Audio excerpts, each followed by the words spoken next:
Yo, Ticket. What up? You don't even got no smoke for the Celtics anyways. What you mean?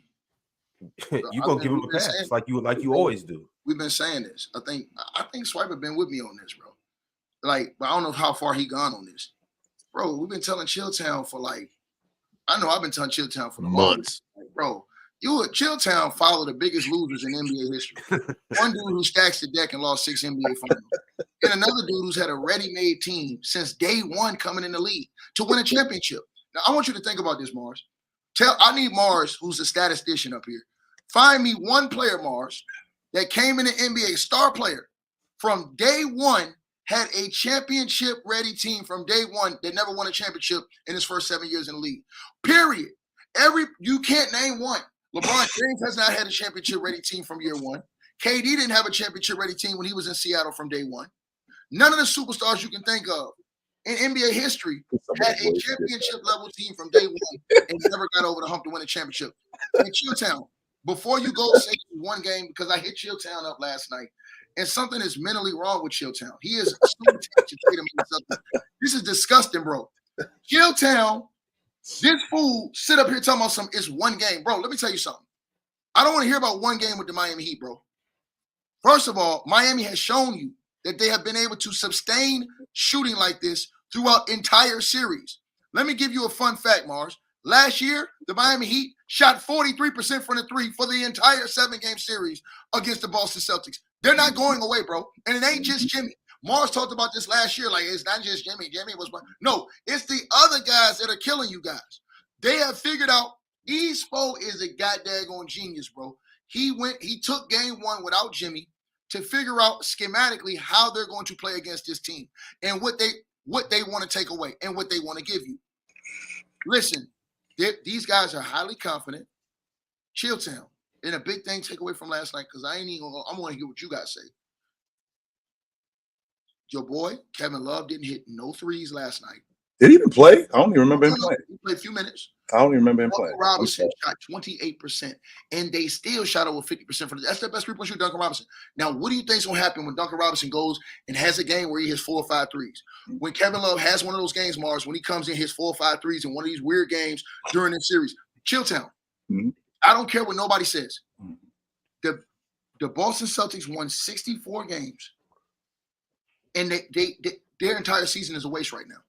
They gave home court advantage after winning 64 games to a team without 2 of their main best home record in the NBA. Ticket. That's crazy, bro. Chilltown. And they didn't just beat them. They beat them. They took it from them, Chilltown. So, again, I know you're going to come here with a million excuses today, bro. There is no excuse, bro, for what we saw last night. I'm not even going to blame Joe Mazzulla, bro, because when you have that much talent that's so much better than this other team, they're supposed to beat them dudes just based off the fact that we're better, bro. And the fact that they didn't shows you they are not playing hard enough all the way through the games. They don't take opponents serious. Wait, Ticket.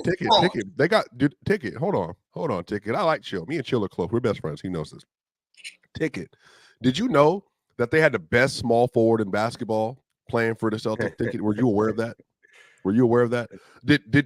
So when you've seen LeBron James in this playoff, Ticket, you feel like Jason Tatum is better than that guy, right, Ticket? Sure you do, Ticket.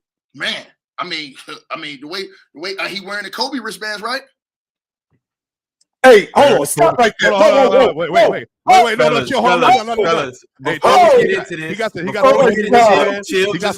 leg tat. He got the fadeaway 3-pointers. He got all the stuff. I got a couple super chats, y'all. Before we do this, we got $25 super chats, and you know these have to get read. They want to change the topic already? No, they're not changing the topic. They just making analysis on the topic. My man Jake Fashion said, after watching the Heat versus Celtics game yesterday, do you think the Heat have a chance to win the series? Yes! Talk to me, fellas. Yes! They took home. Listen, let me tell y'all something.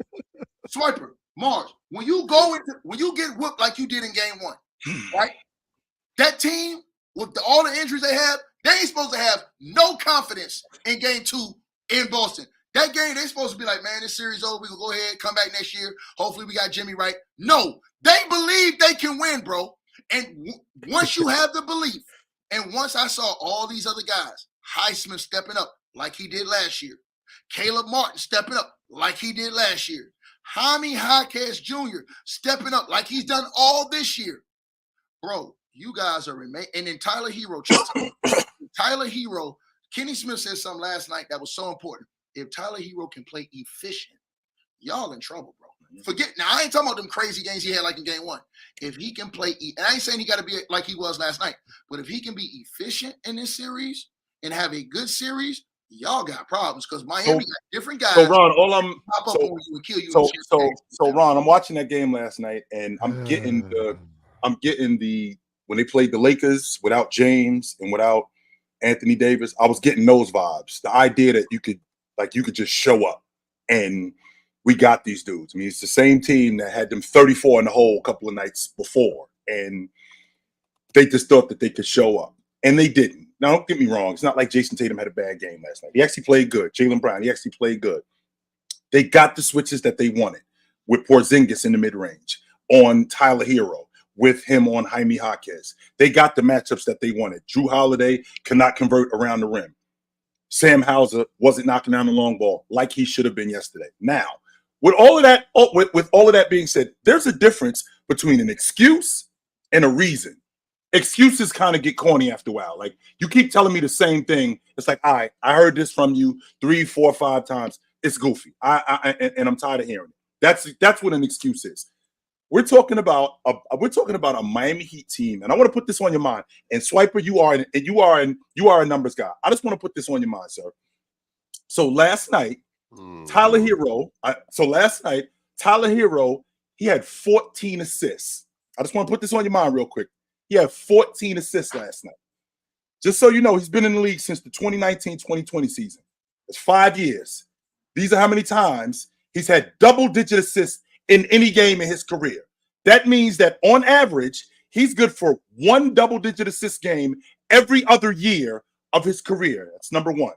Caleb Martin, yesterday, he had 5 threes. Caleb Martin came in the league the same year as Tyler Hero. So he's in year 5. These are how many times he's had 5 threes in a game. These many, which means that once every other year on average, almost, he's going to crack 5 threes. Now, not only that, the Miami Heat hit 23 threes yesterday. The Miami Heat showed up in the NBA in 1988. Last night was the first time that they ever did that. That's never happened before that. With all of that being said, Ticket tells me that Duncan Robinson didn't shoot the basketball great. So in order for Duncan Robinson to shoot the basketball at, 50%, like you said, Ticket, all of that other stuff is going to happen too? What? The same thing. What I'm saying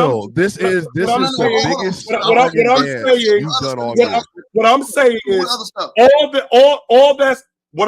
the stuff that happened last night, plus Duncan Robinson. I'm not done. Let him finish, Ticket. Let him finish. No. He asked me. Hold on. He said other stuff. So I'm asking him. I'm saying what other stuff are you talking about? That's what I'm trying to figure out. The other stuff that you saw last night. The stuff that you saw. Are you talking about the shot making? The stuff that you saw last night, plus the stuff that you saw last night, plus Duncan Robinson shooting the ball at 50% on the long ball. That's what you're asking in order for them to win this series. They did this last year, Chill, in the first round versus the Milwaukee Bucks. I am not saying. Do you know that Duncan Robinson, I believe, Mars, you can please check this, please. If I remember correctly. Did he have 100% true shooting last year in the first round of the playoff through 5 games? Was that the number? Was that the number that it was? It's not like he hasn't done this. They literally did this last year, Chill. If this happens, they already did this. If we get this again, I 92 points. 92? Right. And if this happens again, I tip my hat and I shake your hand. You dudes are the deal. You dudes do this again. No, but Chill, the problem is the team you support. Chill, the team you support. No, I don't support the Boston. I know, I get it. I'm saying for the panel, for the sake of the panel, right? With the player you support that I've been arguing with you about for months, I said KD was better. Well, best player, best team. Right. LeBron's better, best player, best team. Oh, Kawhi's better, best player, best team. Oh, and then you had him as second in the MVP race over the course of the year, and I would constantly go back and forth with you about this. I told you that the Celtics are who we thought they were. This is what they do. This is what they do. Who are they? They are a great team. They're a great regular season team, but I told you, maintaining a +11 net rating in the playoffs versus half-court defenses Right. and specific game plans versus Tatum, Drew, JB, and versus Kristaps, who everybody just assumed that Kristaps was going to be able to turn it on in the playoffs because he's playing with the talent he's playing with, as if it's not up here.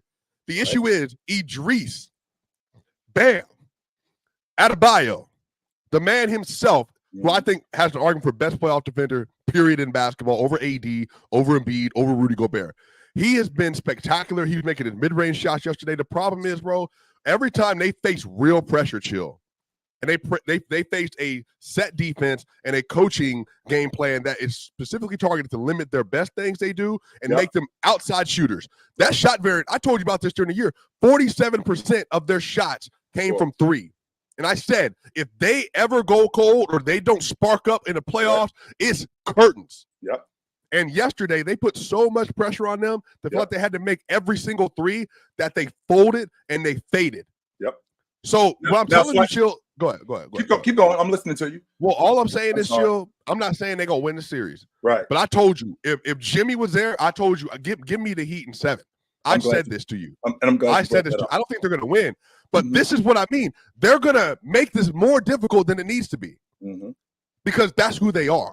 And that's the problem. Go ahead. And all the points that you brought up are valid, but this is the same Celtic team that had this Miami Heat team with the defense that they have, with the shot creating and all of that good stuff. They had them 34 in the hole in game 1, and they let them off the hook. They had them 34 in the game, 34 in the hole. And on top of that, this is the same, right? This is the same team that you just said. Once the playoffs start, their half-court offense, when the playoffs start, they're not just going to be able to turn that on. Well, they did that in game 1. That's number 1. It's number the playoff. They made adjustments, Chill. Okay, so the adjustment, the adjustment that they made, and this is what I want to argue. Oh, here we go. You bring a 3-point step again? Go ahead. No. What I won't argue, I thought Spo did a great job with the action that they had. They had this one action, and I'll never forget. It was in the middle of the second quarter where Tyler Hero's coming down on the right side of the floor. You got Bam with a dribble handoff with Joker.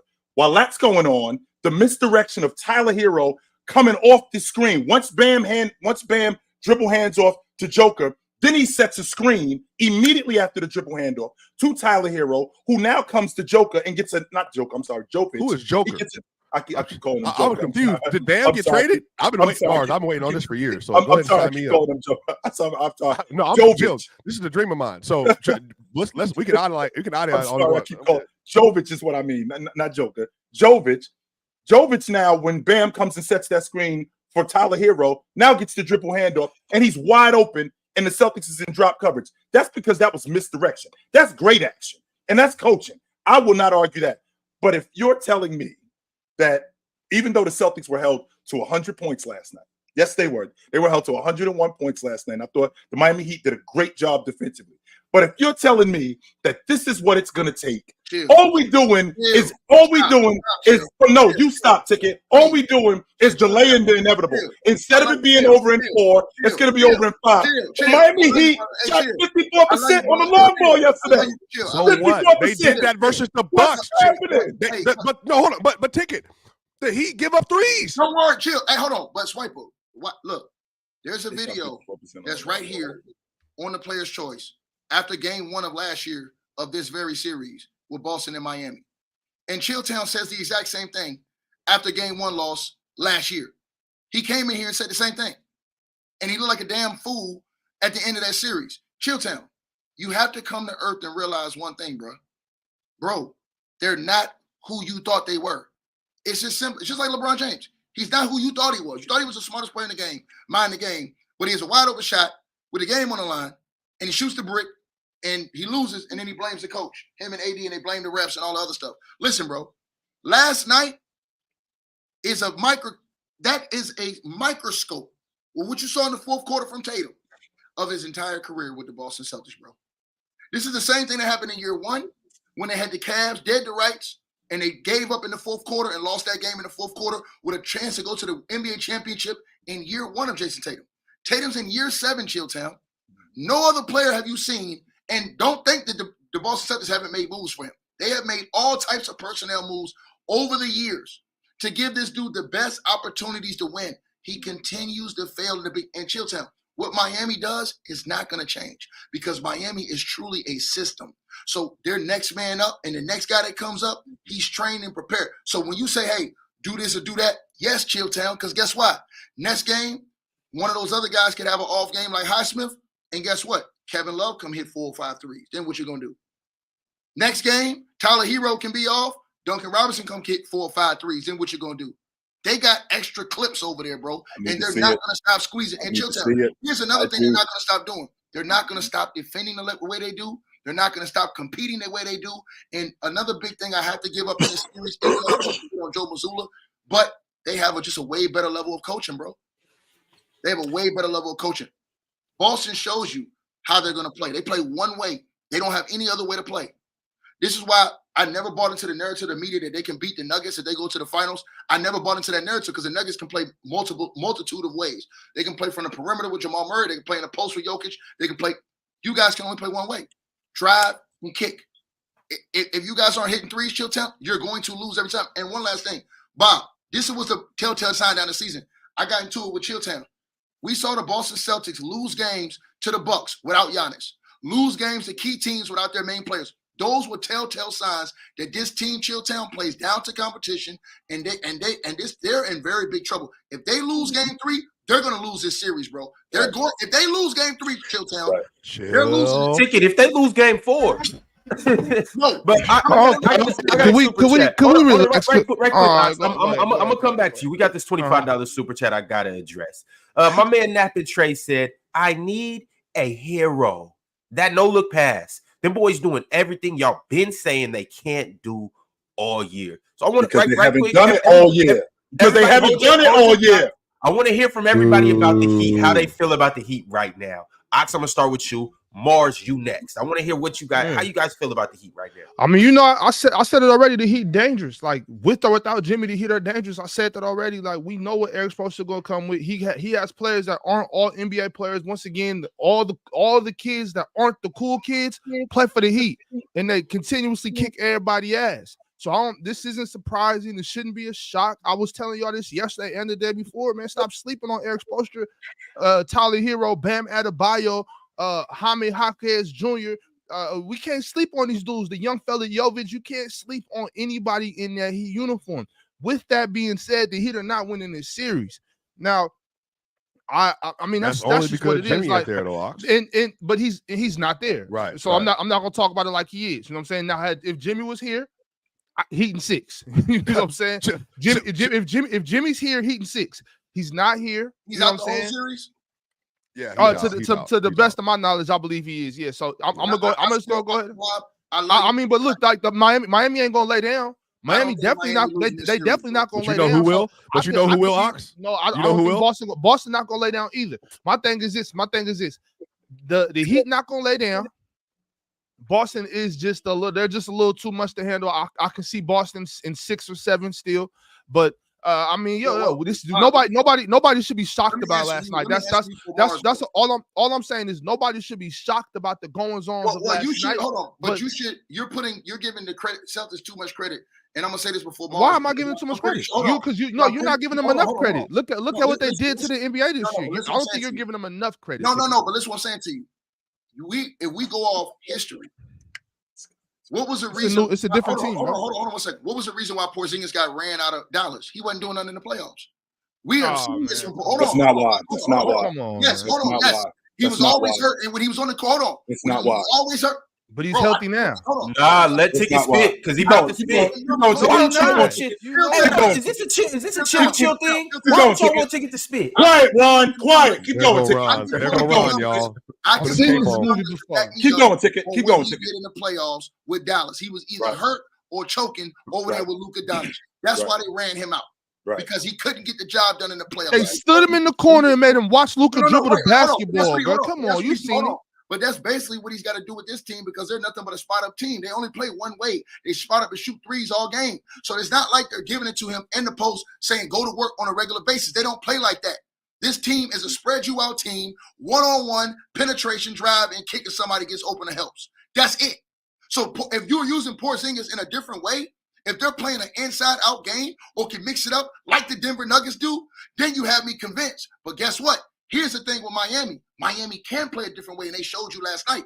They can throw it into Bam, and Bam go control. We just need to get off the knees to Luka. It's also why. And it's passing. And let me say this too.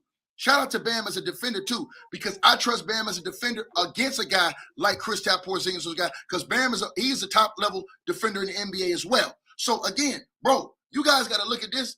Forget the players. We ain't looking at names no more. We're looking at capability. Hold on. Stop right there, Ticket. They don't just play one way because you saw Porzingis in the mid post. You see Porzingis on the box. Yeah, you see how he had a guard on him. He had a guard on him in the second half in the fourth quarter, chill. And he went 1 for 9. Okay. He went 1 for 9 last night. How often is that going to happen, Swiper? When have you ever seen him do this in the playoffs? I'm sorry if I took up some of your time. I want to be. But you ain't never, so y'all ain't never seen Joel on the block with Marcus Smart. No comments. In the mid post, right? No comments, Swiper. Y'all ain't never. We call that Y'all ain't never seen Marcus Smart push Joel Embiid up the lane, out the mid. I want to hear Mars. I don't want to hear that. The way y'all been gawking for Joel for the past 8 months. I don't want to hear none of this. Somebody stopped him from doing something for a quarter of basketball. You don't think it's sustainable? Come on, man. It's not, Ticket. No, it's not, Ticket. No. Go ahead. You and Bob don't think that the defense Miami plays is sustainable? No, I don't. It's not going. I don't think it's going to win. No, I don't. How many years do we have to see this? No, I don't. Ticket. How many years?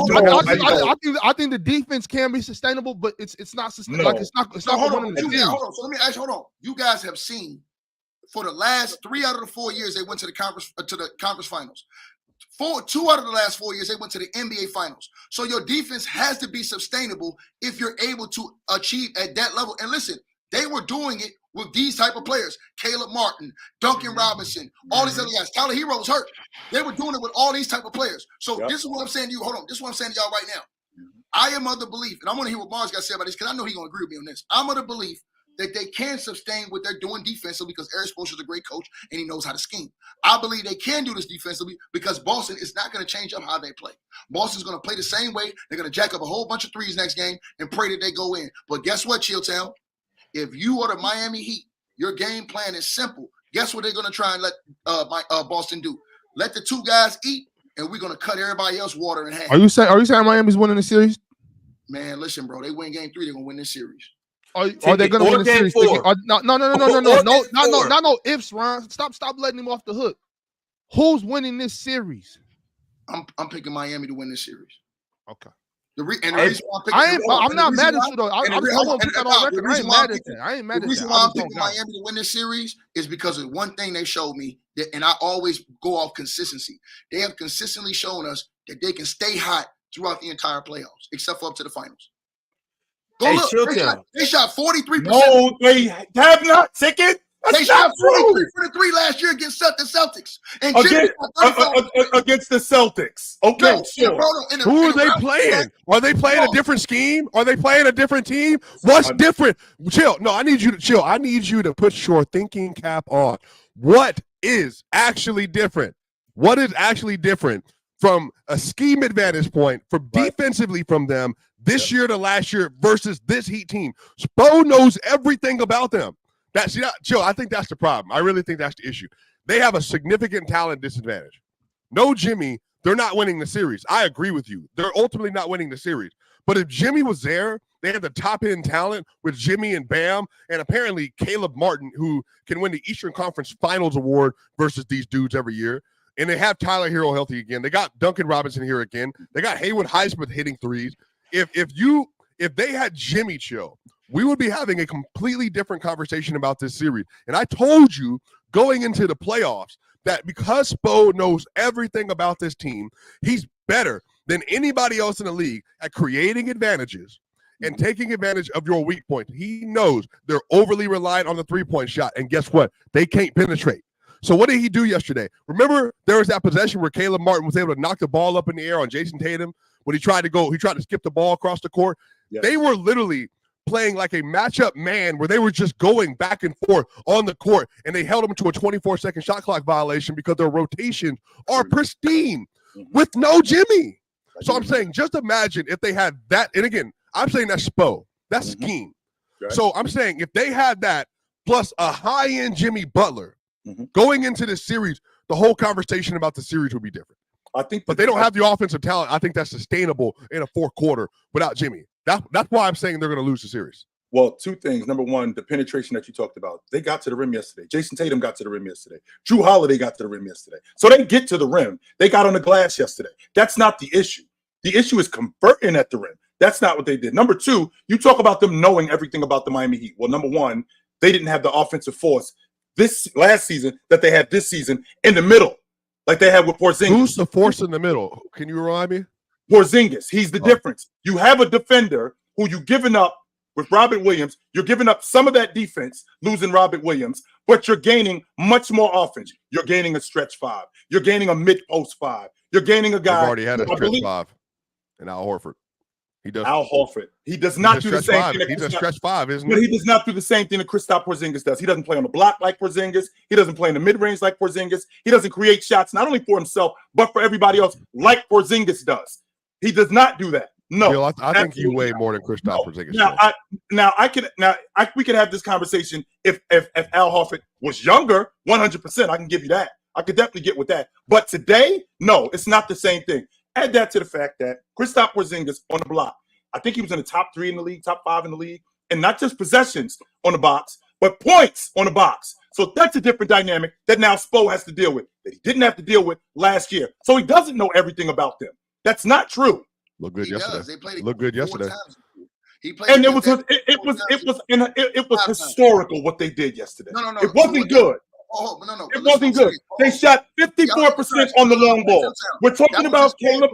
We're talking about Caleb Martin, who made 5 threes. He does that once every other year. That's not my opinion. That's a fact. Tyler Hero had 14 assists. Too many numbers, Chill. It's the playoffs. What the Heat did last year. So now we just in the playoffs. Ask Mars to pull up all the series except for the series against the Nuggets in the finals. Every series they light up from 3. They're over 40% damn near. They shot 43% against this team, Chilltown. They shoot elite level basketball. And remember, you said something else the other day. He said something else, Mars. He said that this team's offense was whack. And what did I tell Chilltown? I said, no, you're whack. I said, because the offense ain't whack. It's the players that's whack because they're not making shots during the regular season. But what did I say, Mars? When we get into the postseason, did I not say this, Mars? Did I not say that when we get into the postseason, them boys start hitting those shots and that offense looks a lot better? That's facts. And they do, and this is a constant thing. So no, Chill, they won't shoot 50-something%. But guess what, Chill? They will be over around 40. And that's dangerous when you have a team like that shooting over 40% from the 3 consistently. So with everything that you just said, with shooting over 40%, and you got to hold the Celtics to under 100 points with the dynamic that they have today, with the better offense that they have, with the way that they shoot the long ball, you got to hold them to under 100 today. Well, we've already said the bench is overrated. Hold on, go back, hold on. Look at game. That was earlier in the you said that earlier in the year. I'm not trying to hear that. I'm not trying to hear that. Peyton Pritchard is the best backup league guard in the game. I'm on record saying that, and I'm stand on that.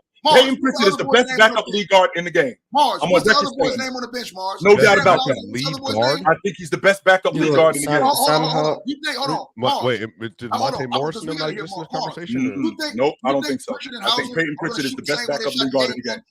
Wait, Russell Westbrook? Wait, no, Russell Westbrook is... I think Peyton Pritchard is the best backup league guard in the game. Russell Westbrook with this Clippers team? Did you see it? Oh, all right. I think Peyton Pritchard is the best backup league guard in the game. Go ahead, Mars. We ain't let Mars go. Go ahead, Mars. What do you want to say? Are you surprised about the Celtics losing game 2 or the Heat winning game 2? Yeah, I think I said Boston were going to sweep. I was wrong, but I said the same thing last year, and I was wrong last year too. I just get this Miami Heat team wrong every year.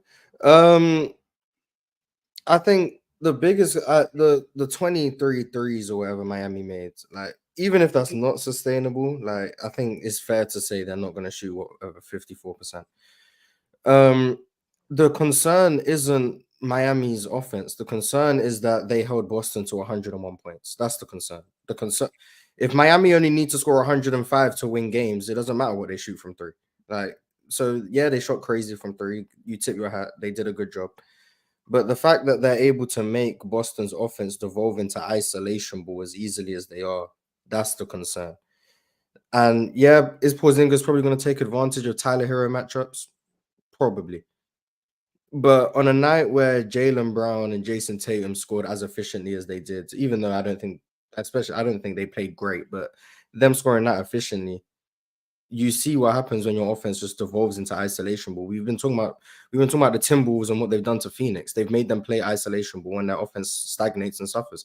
So last game they didn't get up a bunch of threes because they couldn't get into their drive and kick game because Miami's switching everything. And not only are they switching everything, the length they have and able to play the gaps and not overcommit, but also make those passing angles borderline impossible is why Boston's offense is struggling.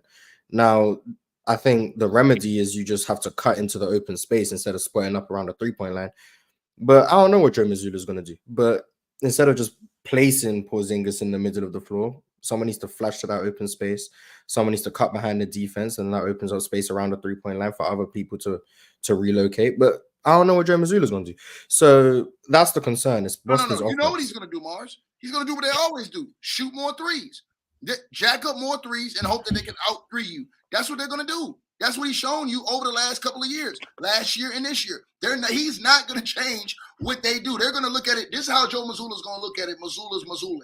He's going to look at it like this. Oh, well, our other two guys didn't get off hitting shots, so they hit shots will be okay. That's how he's going to look at it. But he's going to be a damn fool because guess what, Mars? If the left one don't get you, the right one will, sucker, because we already know Jalen Brown and Jason Tatum, they ain't going to play. Both of them dudes ain't going to play like that next game. One of them dudes going to have a clunker in game 3. And then that's what's going to kill you right there is one of those two. And Chilltown know it's coming. So Jalen Brown is set up to have a game tomorrow where he's like 5 of 18 from the field, something like that. He's going to have a bad game. And then one of those other guys on the bench don't show up. Because like I said, I don't see Peyton Pritchard or the other dude, Hauser, hitting 4 or 5 threes that open up that game in game 1. They're the reason why that game But you see the Miami Heat doing that again.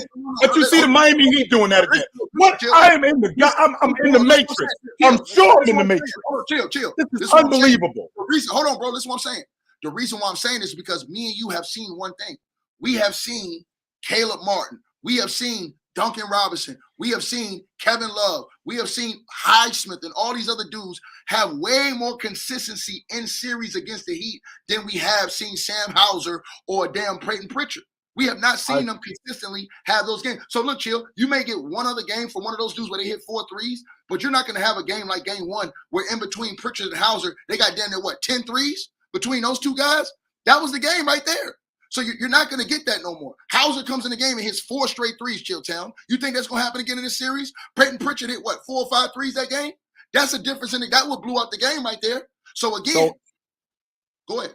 So if that's true, Ticket, what is this series going to come down to? Because if you're not going to get Sam Hauser cracking open the long ball like he did, right? You're not going to get that again. And you're not going to get what you saw with the Miami Heat yesterday. You're not going to get that again. What is this series going to now come down to? This series is now going to come down to you guys are going to have to hold them to under 100. You're going to have to do that on a consistent basis. This is what I'm saying. And I am banking on them not being able to hold the Celtics to under 100 points. 4 more games. I'm not banking on that. But that's not really. But no. Last year, to Ticket's point though, in the series versus the Bucks, they had a effective field goal percentage of 60.5. Like they were blitzing. They were blitzing them the entire series. They had a 119.4 offensive rating. So if you're asking, can they sustain an aberration from shooting over the course of a series, they've already done that. Because if you're going to give them open opportunities, Chill, they're going to convert. Now, again, we'll see what adjustments they make. But if they're going to gamble that, hey, you can't do that to me 3 more times, then I'm saying that's not going to be a winning solution for the Celtics, is what I'm saying. So, because eventually, if they keep getting more confident, that's the thing. Chill. I'm going to say it to you like this. I'm being dead honest with you. I think the Celtics win game 3. But chill. If the Heat win game 3, you best believe they are about to be throwing housers at them in game 4 to try to get on 3-1. They have 2 in Miami. And again, if the Celtics go down 2-1, how do you think they're going to feel? Chill, honestly, if the Celtics go down 2-1 again to this Miami team, how do you think they're going to feel in game 4? I think that they're going to feel like they can still win the series because they've fought back in the past. They were down 3-0 last year, and they pushed the series to 7. It's not like they're going to look at this and go, oh, my God, we're down 2-0, the series is over. No. We just got to get back to what we were doing in order to win. That's all. What were they doing? Playing defense. That's what actually got them. That's what got them back in the series. Playing defense, rebounding the basketball, making the game fast. What Miami did yesterday, this is what Miami did yesterday, which I do applaud them. We're not going to get into that up and down, fast game that the Celtics play because that's not us. That's not our game. What we're going to do is we're going to exploit mismatches. We're going to play defense. We're going to rebound. Bam, I feel like Bam had somewhat of a mismatch yesterday with Porzingis.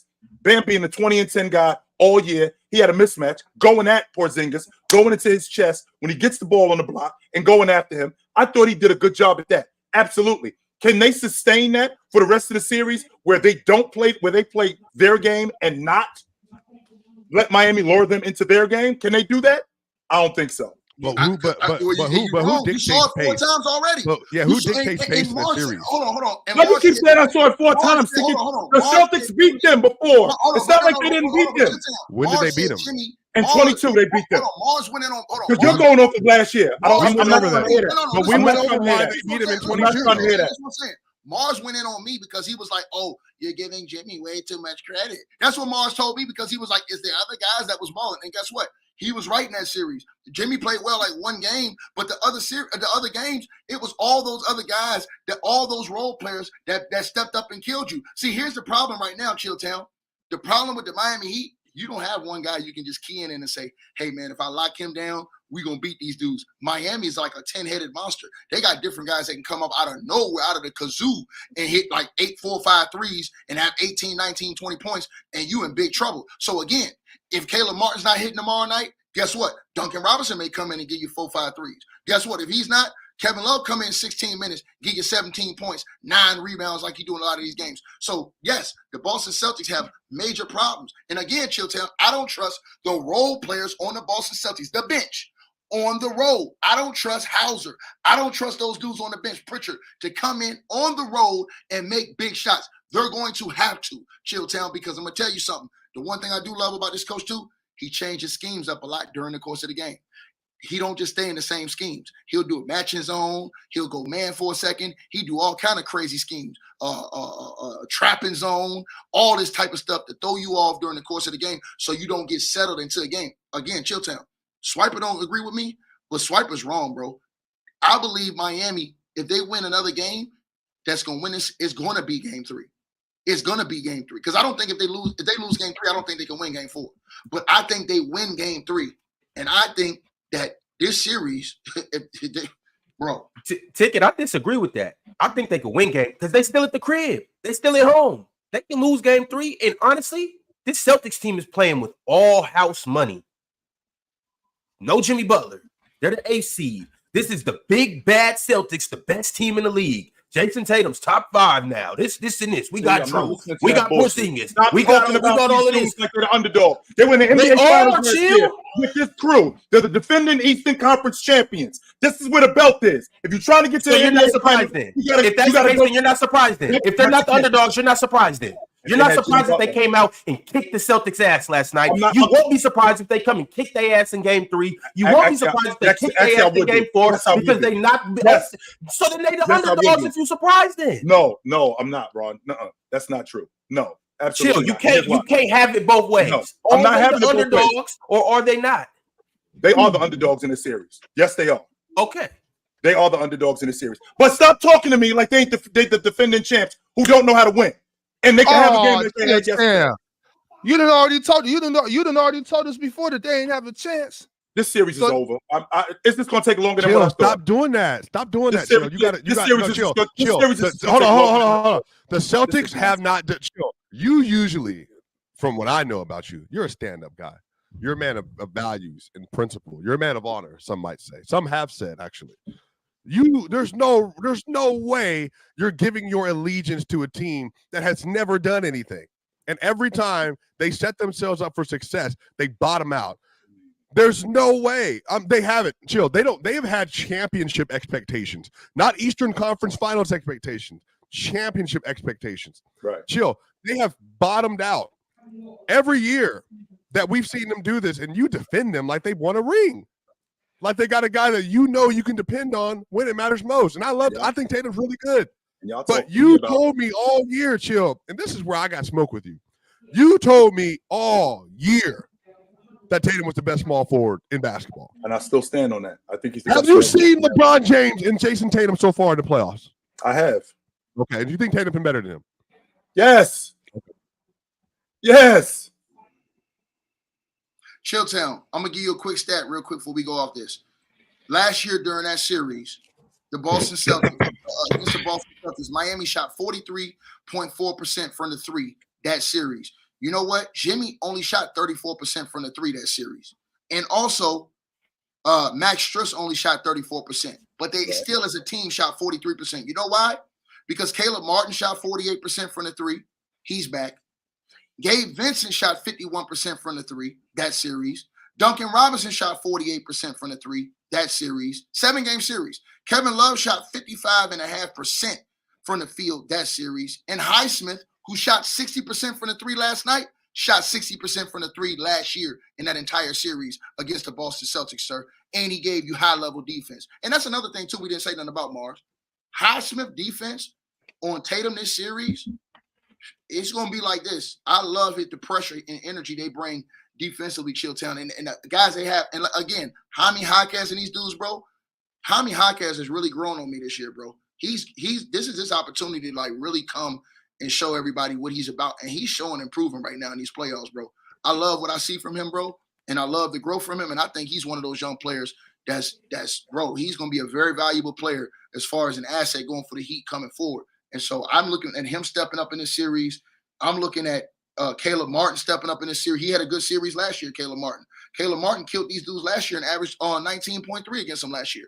So I see Caleb Martin able to do that again this year. You know what I'm saying? Bam only averaged 14.9 last year against his team. Gabe Vincent gave you 15.8.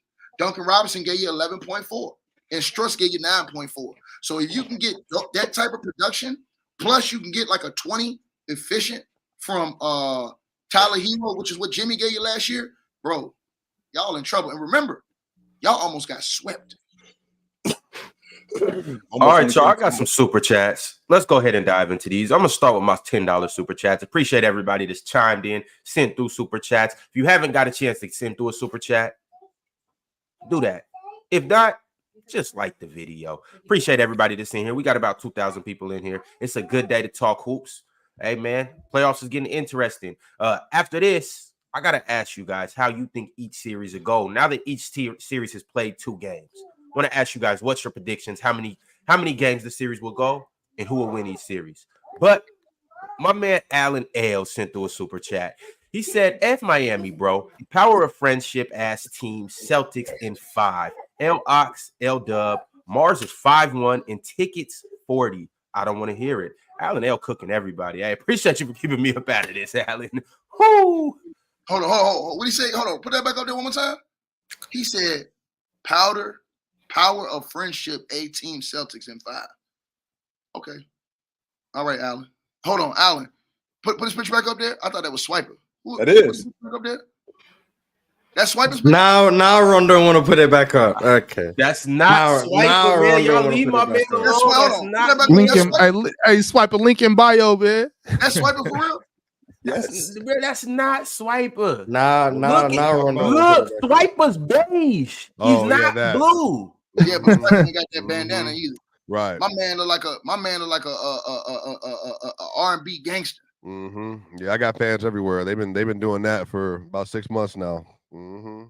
Come on, y'all know that's AI generated. Come on, okay. Yo. Like, stop. I didn't realize that. All right. Probably a Philly. He's probably a 76ers fan. Chills. There's a lot of history there. A lot of history there. I got you. All right. We got some goofies out here. I can dig it. Jaden Hoop said hitting 23 threes on 56% will not happen again, especially in the second half. Damn near every three they took was contested. The whole team couldn't miss. No, it wasn't. But I see where No, it Ticket's was not. coming from. Okay, no, it wasn't. Because I know what will happen again. Heavy He's Hawkins disappearing in the fourth quarter like he's done all and throughout his career. I guarantee you that'll happen again. Chilltown didn't talk about that. He didn't talk about how Tatum disappeared in the fourth quarter last night. Did you notice that, Swiper? He didn't talk about how Jason Tatum has routinely done this. He's routinely disappeared when it is time in the fourth quarter to close games the last few years. Chilltown did discuss that. The man had 4 points, and the 2 points he had was when the game was over, when he got that dusty layup when the game was over with already, with like 30 seconds left. Shout out to Jalen Brown, though. That's your guy, though. I mean, you like Jalen Brown. Yeah. That's what I'm saying. You know, shout him out. He was getting busy. But I mean, that's a fact. That's a fact, though. They shot over 50% from three. They set a new franchise record. They played incredible. My thing is, they don't have to necessarily do that again to win games. You know what I mean? They could win games other ways. I mean, I guess I wouldn't say easy. It's definitely not easy to do that. But I mean, that's the most obvious way to win is if you could just knock down 33s. That'd be crazy. But Miami is dangerous, bro. We got to acknowledge that they're dangerous. And I still don't think they're going to win the series, but we do got to acknowledge that last night shouldn't have surprised any of us. Like, there was no way any of y'all thought the Boston Celtics were going to sweep this team. Miami would not go out like that. I did. I thought they were getting swept. I did. I saw them get swept after they was in the finals in 2020. They were hurt. No, chill. Please stop that year. They're hurt this year. What the hell? I know. But that year for all. The same thing? No, Jimmy Butler played 38 minutes a game in that Milwaukee Bucks series. All four of those players. All four of those 40 minutes a night. I'm all watching four of NBA the teams from the year prior to Eastern Conference Finals and Western Conference Finals, they all had debilitating things that happened, and only one made it out of the first round last year. I just think that year is an aberration across the NBA. Period. The bigger guy doesn't always win. You know what I'm saying? The bigger guy can lose. The quote unquote better team can lose. But it's basketball. There's more to it than just this guy's better than this guy. We all know that. I'm not telling y'all nothing y'all don't know. So that's why they can win the chip still after what you've seen last night. Oh, certainly. I certainly think Boston can win. No. Because I don't think Cleveland can beat them. I said the chip. I ain't talking about. Yeah. So I'm just going step by step. I'm going step by step. I believe they win this series in 6 or 7. I believe they beat. I believe they beat Orlando. I do believe they'll beat Cleveland in 5 or 6. New York is the only team I think can beat them in the East. I wouldn't be surprised if New York beat them in the Eastern Conference Finals. I wouldn't be surprised, but yeah, I still got the Celtics though. I do. So I'm saying because Chilltown's cousin, who's one of the greatest players to ever play the game of basketball, Shaquille O'Neal, he said something that's quite telling. When you have such a dominating season like this, bro, you're opponents that's not supposed to be in your level. When you're a championship team, you squash them out. You do what the Denver Nuggets are doing with the Los Angeles Lakers. You give them absolutely no life and beat the hell out of them every. This is my same cousin, by the way. This is my same cousin who was playing against the Sacramento Kings, and they were the number 1 seed in 2000. They ended up going 5 games with them when they should have smoked them. They should have smoked them and ended up going 5 games with them. This is my cousin, by the way. Games is smoking them, though. No, they 5-game series. Going 5 games. Right. Tell me that. Don't tell me that. I'm not trying to hear that. They've been together failing for 7 years in a row. 7 straight summers. Failing? Ticket. That means everybody has failed. Hold on. Jokic and Murray. I wouldn't say they failed. They're about to win 2 championships maybe in a row. They've been together 7 years. Jokic and Murray. Let's look at this. But don't just give them this championship. Giannis and Middleton have been together. Giannis and Middleton have been together around 7 years. They already got a championship. Right? Okay. First of all, hold on. No, Ticket. You're not getting off the hook with this because this is nonsense. What you're talking about right now? They won the NBA champ because they won the NBA championship last year with Joker and Jamal Murray. Right? Joker and Jamal Murray. That was year 8. That's number 1. That's number 2. That's really it's not really year 8. It's not really year 8. They missed 2 years. It's not really year 8, bro. It is really year 8. You can't just not count years because somebody was hurt. No, I'm saying for Ticket. I'm saying for Chill's argument though. Like they weren't together. They weren't together. I'm not even trying to They weren't together. Jamal Murray started his career in Denver. Joker started his career in Denver. They've been together. Jamal Murray showed up in Denver in 2015. Joker showed up in I'm 16. sorry, It was 2016. year 7. It was year 7. It was year 7. Joker showed up in 2015. So the year before, we didn't have any idea who he was. Giannis and Middleton, they both showed up in Milwaukee at the same time. He got traded. At the same time they got traded. They won the NBA. They've already won a championship. Murray got hurt and didn't play a whole season, Chilltown. Okay, but that has no effect on Boston. And with that being said, I'd like to think that Joker and Murray complement each other a little bit more.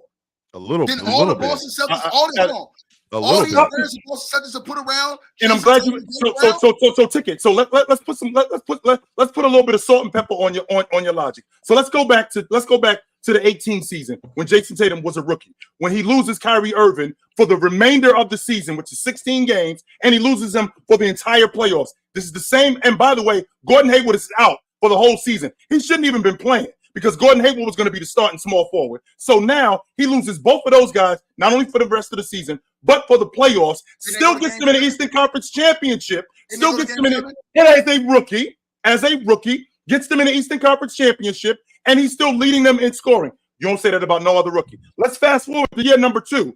Fast forward to year number 2 with Kyrie Irving and Gordon Hayward, who was hurt again, and the same Kyrie Irving who has the worst shooting performance in the history of his career in 2019, and they get smoked by the Milwaukee Bucks. Let's fast forward to the 2020 season when we're in the bubble with Marcus Smart, Kemba Walker, who is a fringe all-star, and not a super team like you talking about, a fringe all-star, fringe all-star, and Jalen Brown, who, by the way, in year 4, this was the first year that he was averaging 20 a game. He didn't average 20 a game before that.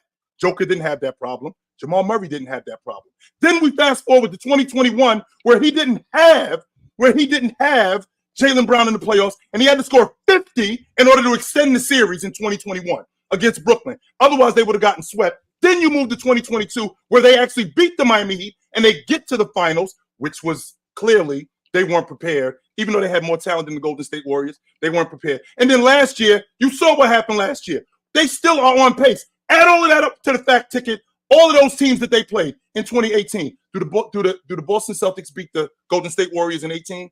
I'm going to say no. How about in 19? You think that they beat the Toronto Raptors in the East Finals? I'm going to also say no. And I definitely don't think that they beat the Warriors. How about in 2020? Do you think that they get to the finals and they beat the Lakers? No. I'm going to say no in that. How about in 2021? You think they beat that Milwaukee Bucks team with the crew that he has? Even if they get there, I'm going to also say no. We saw what happened in 2022. So, Ticket, you tell me, what year could they have won the NBA championship with the crew he had and everything that he had? Tell me which year he could have done it. First of all, let me say this to you, Jabroni. Let me say let the final boss talk to you real quick, because like I said, the stench that's coming from your breath over that mic, it stinks, and the whole world can smell it. They can smell it from Boston. They can smell it in Massachusetts. They can smell it any damn where on planet Earth, sir. All the way down to the MIAO down there in Miami. Shout out to all my Haitians. Saka fet, sak ba say. You understand what I'm saying? I'll cook you in any language, however you want it. You can get it 3 the hard way, boy. Now, let me get back to you real quick. First of all, as I said before, and I'll say it again,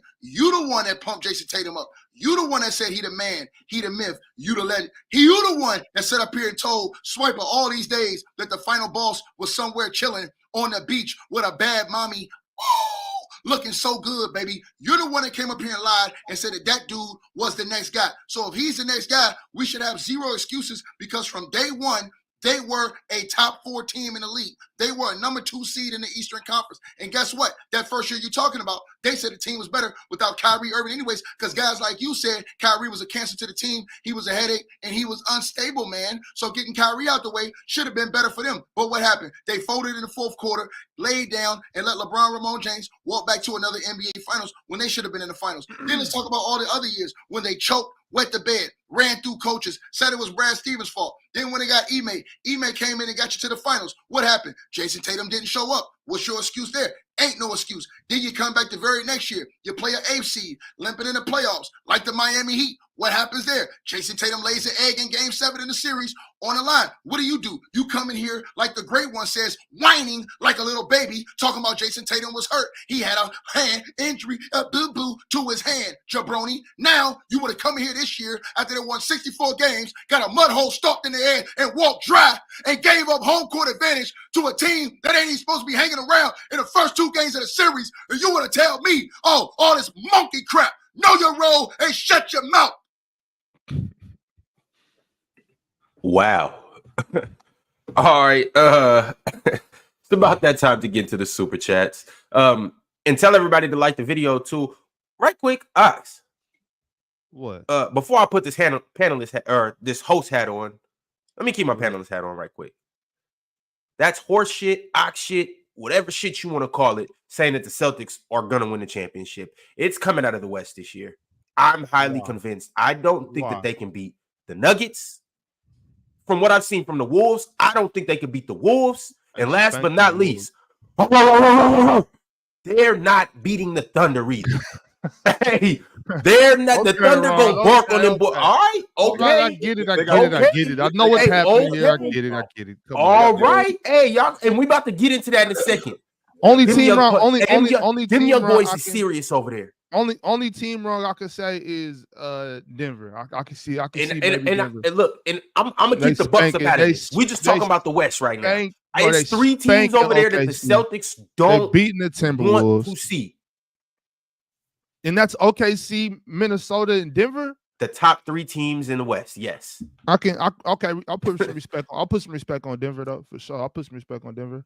They don't, and don't get me wrong, they don't want to play Minnesota, but they got something for Minnesota. I'm not going to entertain that other team you talk about. Respect. Shout out to OKC. I respect them dogs. Shout out to your boys really over there barking for real. But yeah, I like that the most. I like that the most. We used to do that back like way back in high school. We used to do that. We used to run this trap called Diamond. I was at the top of that press. You know what I'm saying? Causing real ball pressure. Anytime we trap somebody on this side, we start barking on them, yelling at them. That shit is really effective. People. What else y'all used to say to him? I can't say that online, bro. What else I used to say to him? but nah. That's fire though. Like what y'all used to say to him when you was at the top of the press trapping him and whatnot? I was 16 years old. I ain't had no sense. We shouldn't have been saying that. You know what he should have said, Ron?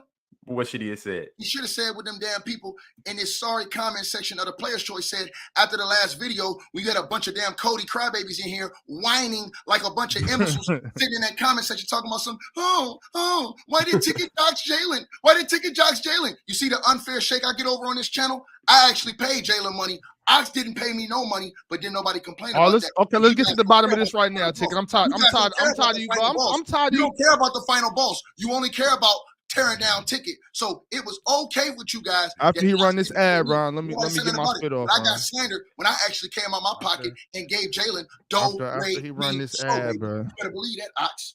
Like I said. Okay, bro. Put your Cash App in the private chat, bro. I destroyed your plan. Ticket, stop talking. Put your Cash App in the private chat, bro. That was your plan. Why? We think I'm ducking $200, bro? Stop playing with me. Put your Cash App in the private chat. Send it to Jalen. So you don't want the money now?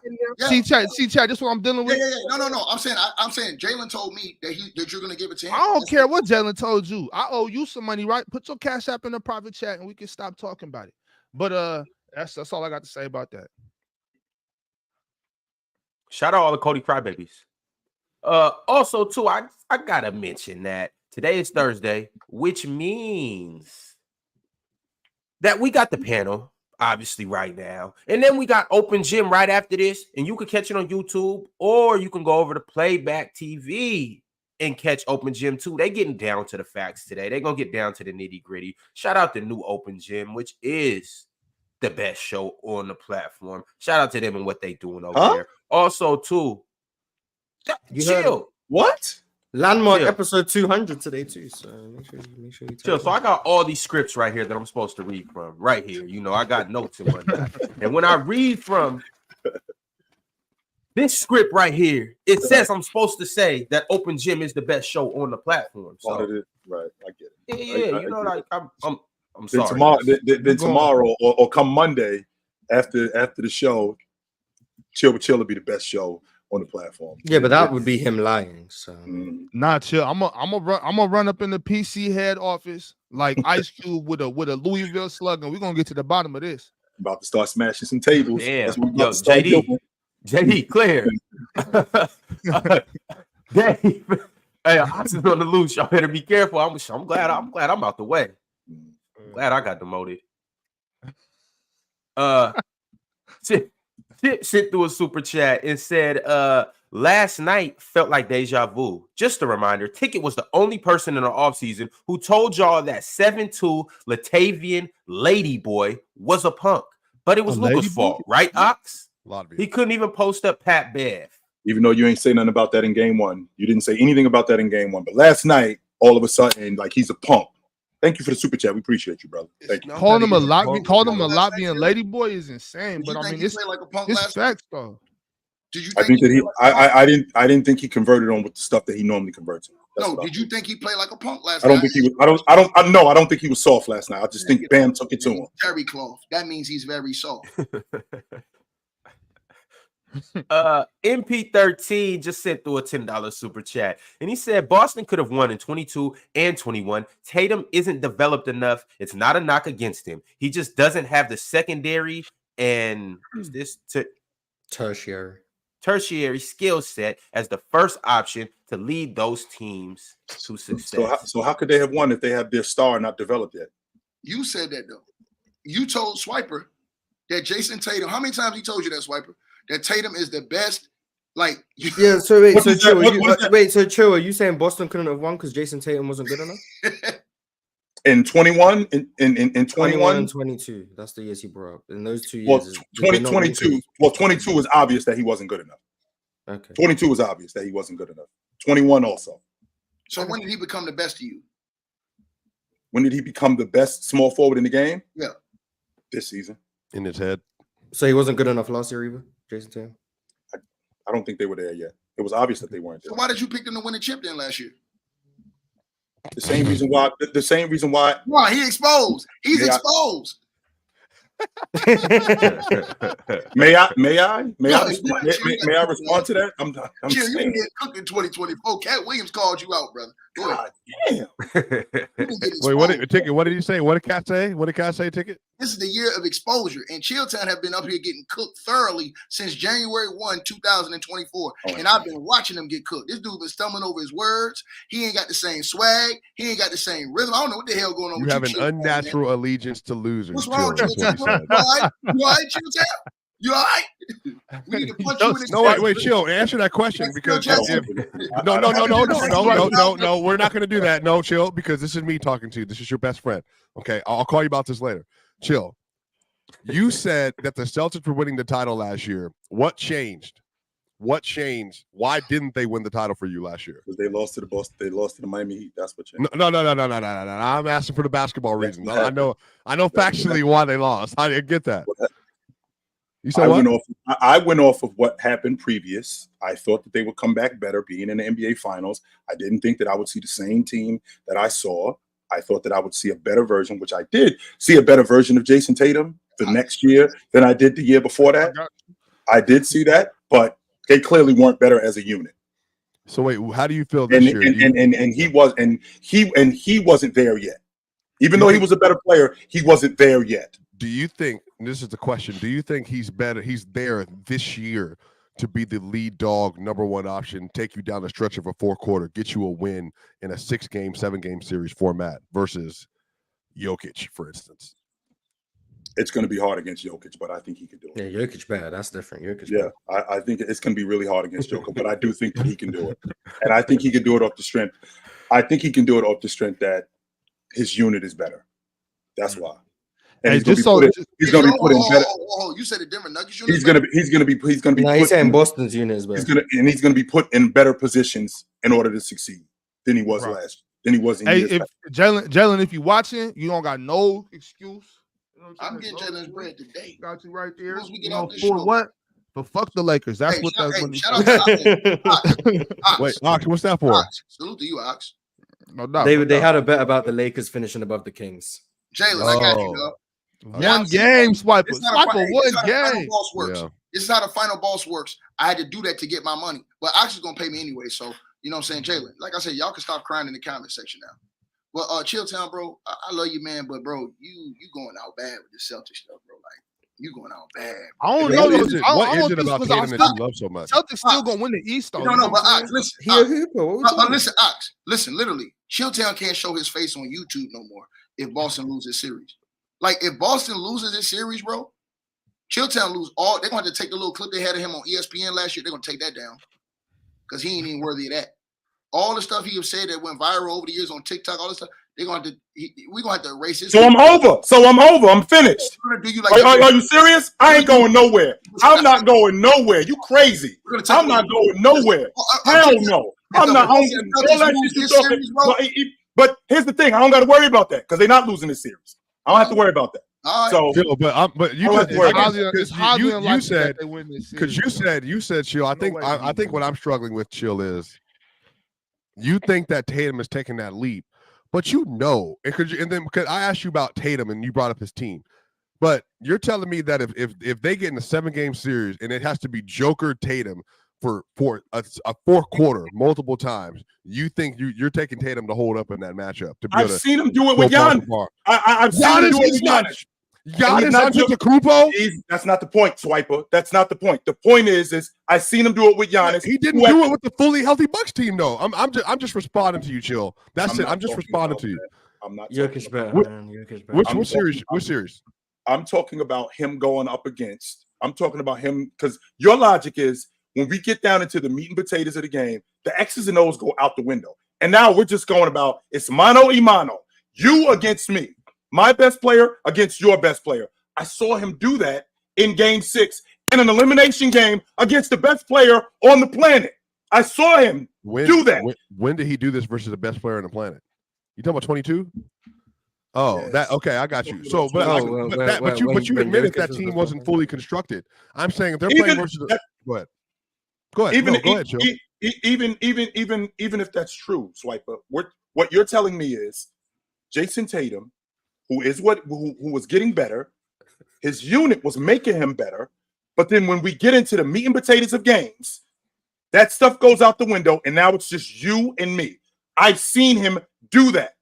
Not versus Joker. You've seen this. I didn't see him do it against Joker, but in theory, I've seen him do it against the best player on the planet. In my estimation, in 2022, it was Giannis Antetokounmpo. In my estimation, I think Giannis was the best player. And I saw him go toe-to-toe with him in an elimination game, which, like you just said, in Game 6 or Game 5, I saw him, which means he's capable of doing that. So, yes, but I think he can do it. But then he couldn't do it against the third best player on the planet. In that Wait, who's that? Steph Mars? Yeah. Yeah. So, but I think that's the thing too. What? No, he's right. Mars is right. Which is fair, Mars, because I did outplay in that one game. I did outplay the best player on the planet, but I can't knock out the number 1 contender or the heavyweight champ and then lose to the number 3 contender. I can't do that. That can't happen. But I mean, he could go blow for blow with an inferior offensive player. That's what I'm saying. And Mars is 1,000% correct. Steph worked him. He worked the Celtics, but he worked him in that series. They put them to shame. Like every coverage they showed, Steph obliterated it. Like switch, drop, ice, head. No, it wasn't just drop. It wasn't just drop. Steph was murking them across the board, and Tatum had no answer on the other end through the series. What I'm saying to you is, if you see Tatum chill, and he plays versus this version of Joker, who doesn't make mistakes on the court in the fourth quarter, that's what I'm saying. He's a better shooter than him. He's a better scorer than him. He's a better playmaker than him, better passer than him, and he's smarter than him. So that's what I'm saying. I'm just like, I think for sometimes when you talk chill, I'm like, you're going on overall talent, which I get, but like at the end of the day, that overall talent has to work and it has to actually prove itself. And in the playoffs, chill, we're watching it right now yesterday that even if they have this overwhelming amount of talent, there are so many holes in what they're doing consistently that I just don't think you can actually ask them to do this on a consistent basis versus like very high level functioning teams consistently that are fully healthy. We'll see. Fellas, we do got to move on. I still got more super chats to get to. But before I do that, it is some unpaid bets amongst us up here. Yeah. You know, I remember that in the beginning of the year, the offseason, I only made 2 bets. One bet was that the Detroit Pistons would not win more than 30 games. And we've seen them almost lose 30 games in a row. The other bet, hello, Ticket, was that the Sacramento Kings would win more games in the first 25 games than the Memphis Grizzlies. And then we Hello, doubled or nothing Ticket. and I won. And your ass lost. Remember? We What was the double or nothing? We doubled or nothing on your bum ass Tyrese Halliburton, and I won, fool. That's a fact. That's a fact, Ron. That is a fact, Ron. You lost your money. That is a fact, Ron. Oh, damn, Yeah. Ron, you're cooked, apparently. That is a fact, Ron. And he So let you down, sucker. Yeah. So what you want to bet on this playoffs? So now we tripling it, Ticket. Now it was double. So now we tripling the money. Ron think I'm some type of dummy. Giannis No, I'm saying what we about to bet on this playoffs. I read a report. They said they don't think Giannis will be back for game 3. They're targeting game 4. I didn't say we had to bet on that series. If this was the rest of the season, he'd be out for a month. Let me say this for this. Give me a break. I do want to say something about that series, though. That series is crazy because they need Giannis to win that series. And here's the reason why. They have no answer for Pascal Siakam. Giannis is the answer for Pascal Siakam because Giannis defensively can deal with Siakam because he's the same size, same prototype. But offensively, he puts the pressure on Siakam. Siakam ain't got to guard nobody because they're putting Miles Turner over on Siakam gets to roam around and play games all day because Bobby Portis ain't playing too well. You understand what I'm saying? So he's not playing well. In Siakam, they don't have anybody that can guard Siakam. He's playing fun on one-on-one, having fun all game long. He ain't got to work. So they need Giannis back in order to win that series, man. They can't win that series trying to play Indiana Pacers style basketball because Indiana, man, them dudes is just, bro, listen, they blistering speed trying to run you out of the gym, getting up a lot of opportunities. So they got to get Giannis back by game 4, in my opinion, if they want to have a chance to win that series because the way Pascal Siakam's playing now, Chilltown, he's coming out, bro. We haven't given him enough credit, bro. Indiana, I think Indiana plays with the fastest pace in the league, if I'm not mistaken. And the Milwaukee Bucks, they got one of the worst transition defenses in the league. You can't contend with that. And by the numbers, Pascal Siakam is the second best transition player in the game. He's killing them in the half court, still. They don't have anybody that can stand in front of him one-on-one. Like, if they put Lopez on him, he's going right past Lopez. If they put Bobby Portis on him, he's hitting the jumper crazy over by somebody said his mid-range wasn't going to be sustainable. Well, he sustained that. What you call him, Maz? What you call Pascal Siakam? He looking like Cameroonian KD right now. That's crazy, bro. Did you say that, Mars? You said his mid-range wasn't sustainable? No, Swiper said that. Swiper said that? Yeah, I said that. Yeah. Wait, I said what? Pascal not going to keep making jumpers. I haven't even been here since the series started. I have not seen y'all since Monday. Do you think he can keep making jump shots like he's been making? Who gonna stop him? That's what you said. And that shit ain't touching nothing but nets. Rolls. That shit going rolls. Jay Crowder. Who's doing it? Jay Crowder. It ain't Malik Beasley. It ain't Portis. He's unplayable. Malik Beasley win the game acting like a damn fool. I'm glad Doc set him down. He's unplayable. Bobby Portis disappeared. This is a series where he had to step up when Giannis not there. He's a disappearing act offensively last game. He's got to be consistent this entire series. Man, I'm gonna tell y'all something, man. Shout out to the Pacers, bro. And the one thing I don't like about Halliburton, Ron, I'm gonna say this about him I don't like. He's a front runner too. That fool shoots a 3. He shoots a 3. Bob, he holding that shit up like this, trying to style on dudes, right? Mm-hmm. And we see all that stuff he's doing. We see all that little stuff he does during the game. But I'm going to tell you what's going to get Holly in trouble. He jumps a lot to make passes. And the worst thing you can do when you're a point or guard, Ron, you know this, is jump and make passes. That fool gets in the lane and will jump and turn around and make passes. I think if you look at the game film, you can kind of scout that for him because he does that quite often. I think that's a big weakness in his game, along with Mars said, the left hand. So they have – what did he have last game, Mars? 12. Yeah, they neutralized him offensively as far as the scoring wise. They've neutralized him.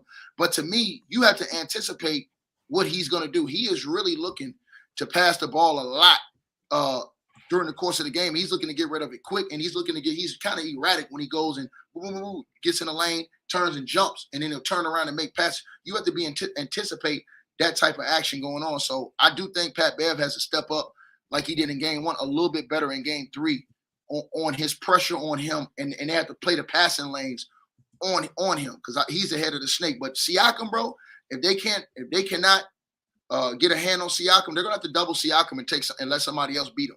Mars, are you really trying to tell me? Because I've got to be in the matrix. If a lead guard who is potentially a top 5 lead guard has a weak hand, is that what you're trying to sell me, Mars? I got to be in the matrix. If we're talking about a lead guard, the skill in the NBA today is questionable. A potentially top 5 lead guard has a weak hand. Is that what he can't go to his weak hand? What? He can do it, but you're not really afraid. You know, if you're going left, you're gonna end up. He gonna make that. You go pick and roll, send him left. Miles Turner gonna pop. He's just gonna pass it to Miles Turner every time. That's just what he does. He's not getting downhill. He's not getting downhill. He's gonna go left, 2 dribbles. He's gonna jump in the air and he's gonna kick it. Yeah, he's gonna kick back to Miles Turner. That's what he's gonna do. That's the scouting report. That's the scouting report. That sounds like that's the scouting report. Push him. I mean, maybe force him left because it's not as. Yeah, like, I'm not saying he goes left, gonna fall over. Left, but if you have to pick, you're gonna send him like you're gonna weak him every time. That's all it is. And my thing to that is like, okay, chill. Mars might have sold you that, but I'm gonna sell you something else at a higher price. That Halliburton is not gonna have. We've seen his 2 worst games of the series. Okay, they neutralized. We've seen the first 2 games of the series. Pat Bev neutralized them game 1. He played great defense. Last game, he went 12-12. He's not going to play any worse than that, so it's only going to get better. He's only going to get more comfortable. He's not going to play any worse than that based on what? Faith? What do you mean based on faith? How do we know this, Ron? Yeah, what are the Bucks doing schematically that's unsustainable for Tyrese Halliburton to just elevate? Like, I'm not saying I disagree with you. I'm just saying like that's a statement. Like, yeah, you can't be like, we know this ain't gonna. Like, I'm telling you, he's not gonna play worse than that. But that's why, because I'm telling you. Based on who Tyrese Halliburton is, based on who the Bucks are, based on me telling you guys that he's going to get more comfortable with what they're doing. Right. Their schemes are their schemes, right? So after you start seeing things, you start getting more used to it and you start adjusting. Man, Doc Rivers going to adjust. That's why last game he looked a little better than he did game 1. On top of that, once again, like how Ticket just said, oh, well, we're going to see Jalen Brown or Jason Tatum have a bad game due to history. I'm led to believe that if he had 2, and it wasn't necessarily the first game was an off-scoring night. The other night, he just didn't really shoot too much. It's going to be a game where he gets it going and he has a Tyrese Halliburton has a 27. Tyrese Halliburton has not played well in any playoff game in his career. Ever. Ain't this his first taste of the play? That's my point. So the evidence would say 100% of the time in the playoffs he doesn't play well. Well, Ron, this is all I'm saying, bro. You got to remember too. A lot of guys' first time in the playoffs, it might not be what you think it's going to be. This might be his downtime. Julius Randle's not going to keep playing badly. Going to the playoffs, and then now he's not really, you know what I'm saying, playing great. They're still next year, you know what I'm saying? This might be the one he needs to get his feet wet. You know what I'm saying? So he averages 10 and 10 this series. That's what you guys are telling me. Well, I mean, that's not necessarily bad, bro. By the way, that might be enough. That might be enough. Here's why. All I'm saying is you can't just be like, well, he's gonna play well just because. Like we can go back to 2021 with Julius Randle when he played terribly in the first 2 games against the Hawks. Someone could have been like, well, Julius Randle was an all-NBA player. He's not just going to continue to play terribly. Then what happens? He continued to play terribly. Mars, so, what I'm saying is he's not going to average. He's not going to average 10 points this series. That's what I'm saying. If you guys believe that, fair enough. If you guys believe that, fair enough. I'm here to tell you guys, it's just not going to happen. He's going to have a couple games in this series, especially if it goes the distance, where he has a 20-point game. He might go for a 30-point explosion. He might only score 16. The point that I'm trying to make is right now he had a 12-point game and he had an 8-point game. He's not going to average 10 points this series. The assists are going to stay relatively the same, and I think he's going to shoot the 3 ball a little bit better. And I'm saying look for him to be more aggressive. That's all I'm saying. And that's fair, but this is what I want to make sure we clear on, Ron. Like you just mentioned, he's not going to average 12. That may be enough for this series by the style of play. It could be. That might be enough. And that doesn't mean that it was bad where he's getting 12, 13 on ticket because they sped the game up. And because they speed the game up and they play fast as they did, that the Milwaukee Bucks can't contend with that. And you already seen what they get in the half court. You see Miles Turner, who I'm not a big fan of, dragging the big away from the basket and knocking down that open shot. Hallie might not need to score 20, 25. He might need to just be a distributor and just be not just dangerous, but he might just be a decoy. So what you talking about, Ron, in terms of his bucket getting, he might not need to be 18 and 12. Like 12 and 12 might be enough. That's not going to be enough, Chilltown. They're going to end up doubling Pascal Siakam and make him come off the ball. And I'm going to tell you one other dude that y'all haven't talked about that is killed in this series, and he's underlining killed. Nemhard, the little light-skinned boy with the dreads, with the braids. I like his defense. Let me tell you what he's done. Nemhard's cold, bro. I love it. Listen, Doc Rivers did do one great thing that I thought it was great that he did, but they didn't capitalize on it because other players didn't step up, which was start Pat Beverly, let him run some of the point, and use Dame as a 2, because if Dame was playing the point, bro, he would have been so worn down already in this series. Bro, this dude, Nemhard, he's picking Dame up full court, pressing Dame, he's chasing him off every screen, and Chilltown, he's coming offensively, attacking this dude offensively. Good, and look at this. It was a big play last game that bust that game open. The Bucks had cut it down to 2. They were running back on the break. And Dame already had a run on him, but Dame's not running hard back on defense. He just outruns Dame, and they pass it to him. He gets an easy bucket. His energy, his effort has been huge in the absence of Ron's boy or Ron's girl, Tyrese, or Ron's boy, Tyrese. Mars, Dame has been terrible in these second halves. I'm just like, that's your man. Oh, Ron, that's your man's in them, bro. Dame has not been good in these second all season long. He's been putting up 20 balls. And Chilltown, don't just talk about the playoffs. Let's go back to that play-in game, when the championship game, when he folded under the big light pressure too. We've run all the big games under the big lights. Your boy have folded the temps, Ron. So we don't Ticket. With that being said, though, I was the one to come on here and say he is a true point guard. And so, to Chill's point, Halliburton doesn't have to score 30 points for them to win. As long as he hits that assist mark and plays and shoots relatively efficiently, and his turnovers is going to be down. But now all of a sudden he can change how he played in the regular season when they were winning games. He been this guy. The thing I harped on with Hallie, I never was tripping off Hallie scoring. Yeah, he did go on that crazy run where he was putting up buckets. My main thing was him scoring high assists or getting high assists and not turning the ball over. That's what I tripped off the most with Hallie, and that's still what I trip off the most with Hallie, how he constructs this offense and makes sure that everything runs smoothly. Why they're a high-octane offense is because he moves the ball. He makes timely passes. He gets the ball out in transition, and most importantly, he doesn't turn the ball over. And with that being said, to counter the whole left-hand logic and whatnot, it's a shit ton of players in the NBA right now who struggle to go left. We just seen a guy who struggles to go left go crazy last night on the Miami Heat. We seen Zion been going crazy the whole second half of the season. He can't go right. It's a lot of players that aren't great with their offhands.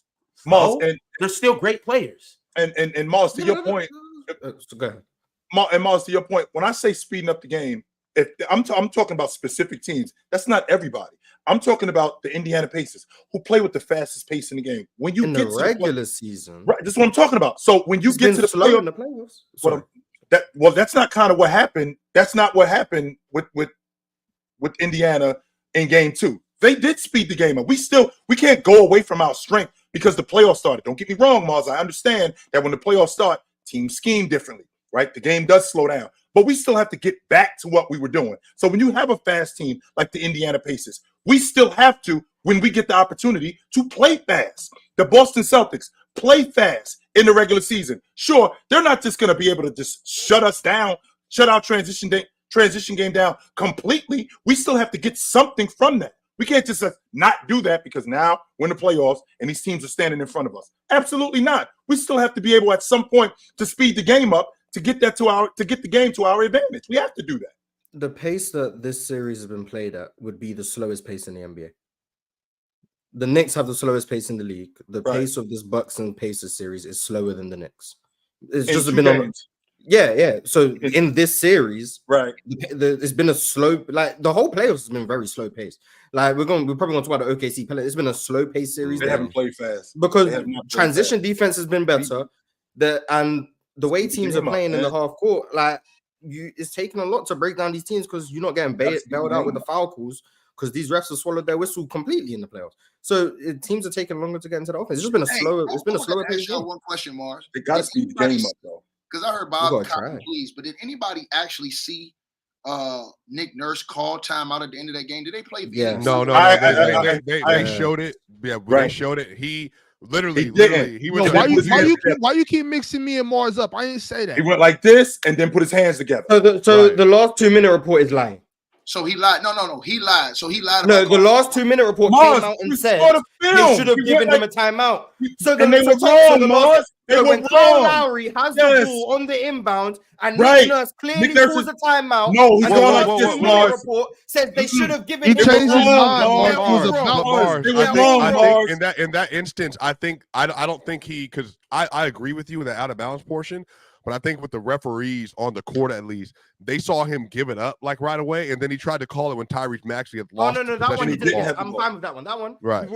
They've already said on the last 2-minute report when Nick Nurse did actually call the timeout and not try and fake call a timeout. When he did call it, Tyrese Maxey didn't have possession. Tyrese Maxey didn't have possession. But when Kyle Lowry was standing out of bounds, he called a timeout, and the referees have said in the last 2-minute report he should have been granted the timeout. They got it wrong.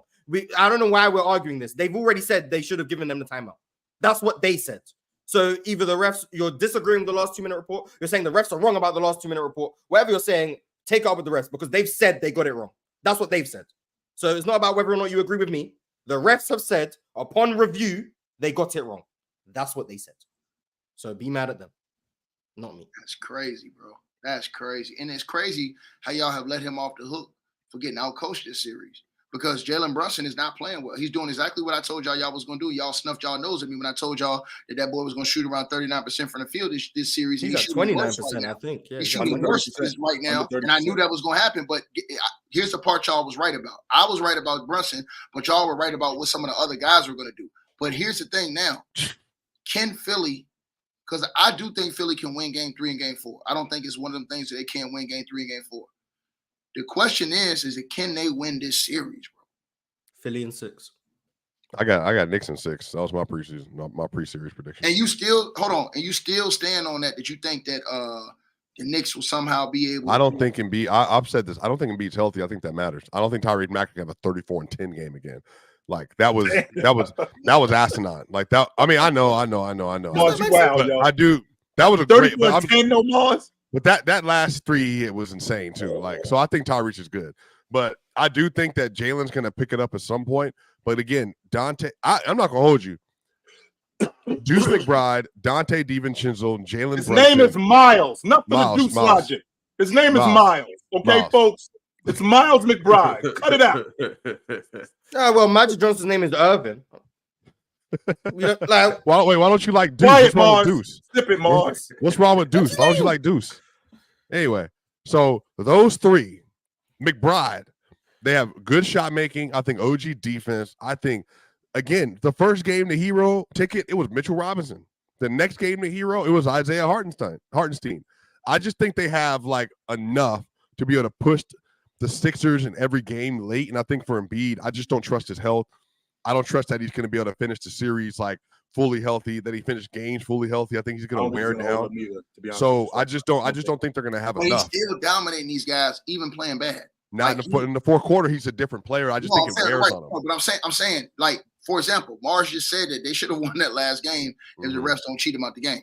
Like, so even with that, he still has control basically this series on one leg, is what I'm saying to you. Like, and so he's going to go back. I don't think they have control, though. They don't have control. They do. Well, actually, I think they do. He's going to go back to Philly.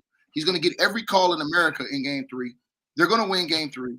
But somehow, Jalen's going to pop at some point, though. I think they're going to blow him out in game 2. That's the same Halliburton thing. He's going to pop up based on more.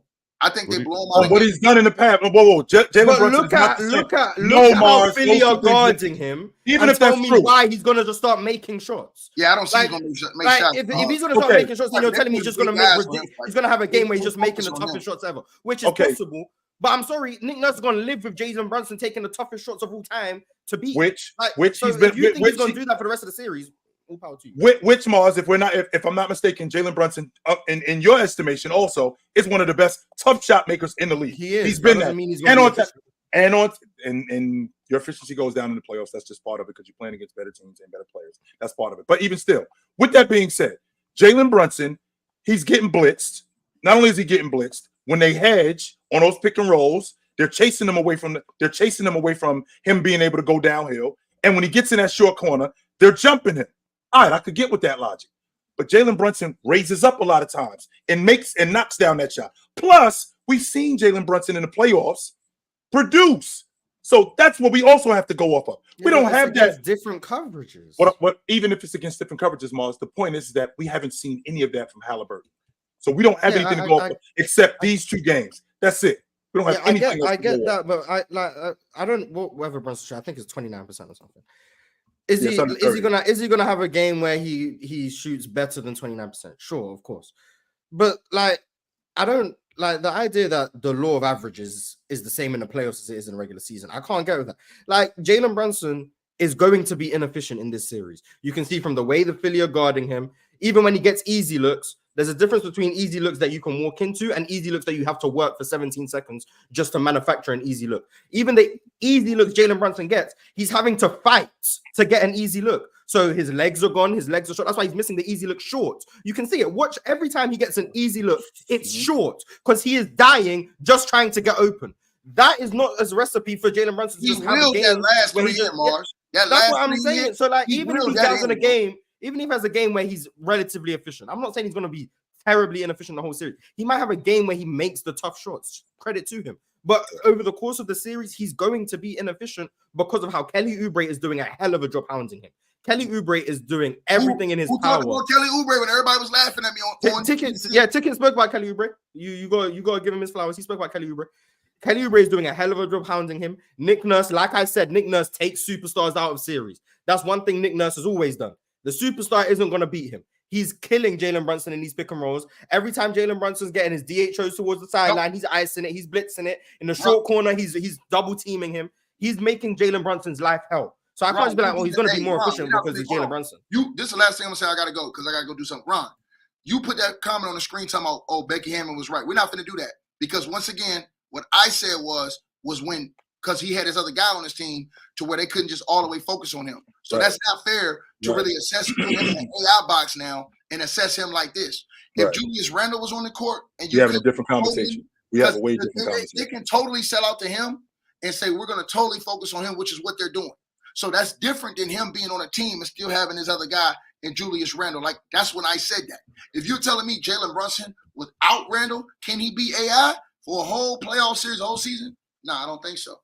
I got to go. I love y'all. Yo, right quick though, Ticket. Because Mars, I know what you said. I don't expect Brunson. I think Brunson is going to be relatively inefficient, but I do think, and I stand with the same thing I said with Hallie. I do think it's going to be 1 or 2 games. Jalen Brunson and Tyrese Halliburton are too good to go over a 7-game series, and who knows if it goes to 7. Play terribly every game. Exactly. So I expect it to be. Ain't nothing going to change because the defense ain't going to change from Kelly Oubre Jr. and them dudes. I told you they had big guards. What ticket? Put some money on it. And I'm talking about Tyrese Halliburton. That he has a good scoring output game. Just because you know I stay with what's a good scoring output? Just because you know my pockets stay fat. I'm saying 20 plus. Every time I walk out the house, I'm like, money made, baby. My pockets stay fat. And I got a Louis knapsack too. You understand what I'm saying? So a ticket, a what? I got a Louis knapsack, baby. You understand? Here, hold on. Let me write. Hold on. Can you show me? Let me see what it looks like so I can write it down. All the bread. It's back in the closet. I can't really go show it right now. I got you. Well, That's out of my league. Like I said, I got to go anyways. But like I said, Ron, at the end of the day, brother, it ain't no purse either, bro. It's like a bag. You know what I'm saying? Like a bag, like a gym bag. You know what I'm saying? No, not a man bag, a gym bag. You know what I'm saying? Yeah. My laptop, the money in that junk. You know what I'm saying? Yeah. First off, hold on, Ticket. I know for a fact that your bag ain't this. This is premium, $12. $12 right here. Pull this one up. Look. I can put my charge cords in here. Laptop goes right here. iPad goes right here. Any other material I need right here. And again, Andy got to hold on. Wait. Keep the close up. Look at this. Another pocket in there. Another pocket. Space is in there. What's up? What's up? Big baller. Hey, what's up? Hey, listen. What's up? All I can say to you is, all I got is a wide screen that's about 60 inches. You know what I'm saying? Wide. You know what I'm saying? That's all I got, dog. That's how he be watching 17 NBA games at once. You know what I'm saying, dog? I got the 60-inch wide screen. You know what I'm saying? Nah, Later ticket. 50 Later. wide screen. You understand what I'm saying, Ron? We doing I do what I can do when I can do it. You understand what I'm saying? Victor Moan, baby. Hey, Later ticket. Bob. Hey, Bob. You make sure you get that surgery. I heard you talking trash after I left the show last time, too. You make sure you get that surgery first. I don't want no excuse. I want your knee to be right when I bust that ass. Line it up and live streaming. Line it up and live streaming. That's all I got to say. Get it. Line it up and live streaming. All right, fellas. I got a few super chats, and then we're gonna go ahead and get into this Thunder game. Man, that was a good game last night. We got a lot to talk about and dissect from that game. Also, shout out to everybody that's liked the video. And you know I can't go without saying visit www.playerschoicemerch.com. You can see the QR code right there under your favorite panelist, Mars, or your most hated panelist, depending on who you are, whether you're Mars. There's people that are Dub fans on here. Like you might be disliking. No, there's not. By the way, I got something from Dub that somebody sent me. Do you guys want me to play this? Uh-oh. Do you want me to put this on the screen? Dub stitched one of my videos on TikTok, and I put in the comment section, L-Dub. As you should. He's trying to use your face for clout. What's new? I got a video from Dub that one of the fans sent me. I don't know if you, Mars, if you give me consent to play this, I'll play it. It's up to you. Yeah. You have to. Ron just wants somebody to beg him to do it. Play it. Yeah, like if you want to, you don't want me to play it. I'm not gonna play it. I don't even know what it is. Like I don't care. Like that's what it is. All right. MP13 said chill. So he wasn't good enough last year. So what in your opinion has changed in Tatum's game to suddenly propel him to be number one? Only thing that changed is he has teammates to hide his deficiencies. He's sacrificing more this year. Yeah, of course they're hiding him. He's not a playmaker. They've been looking for a playmaker for years. Years. You're not hiding his deficiencies. He can pass, get to the rim. He can do all of that stuff. What are we talking about? Oh man, that's just not true. I wonder what your thoughts on Clyde Drexler were over the course of his career too. I wish I was around at that point in time. I wanted to hear what he was never better. He was never better than Jay. At no point was he ever. I don't know, bro. Sound the way you be talking. No.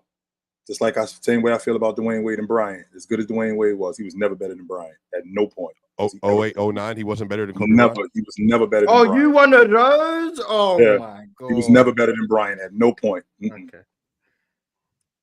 The Tribe One said, the talk about Tatum having to step up is outdated. This is who Tatum is. They need to play better team ball and stop being so Tatum dependent.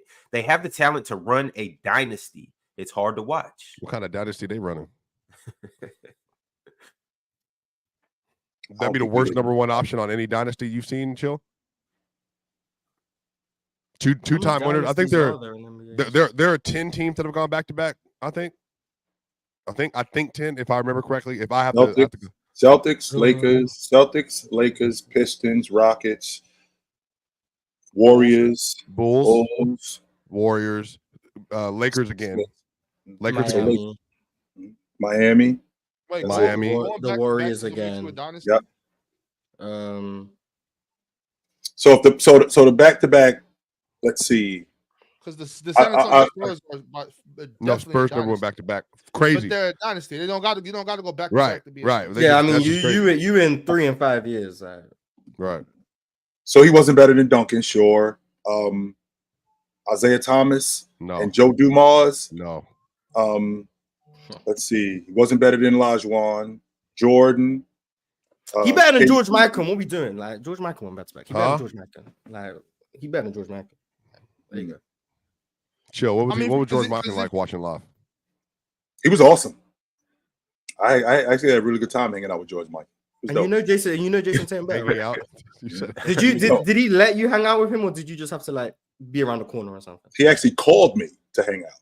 Like, that's the kind George Michael. Hey, progressive. And this really wasn't during the time when it was really that cool for me to be hanging out with him. Shout out to did George you Michael. have to go through the back, or you came to the front with him?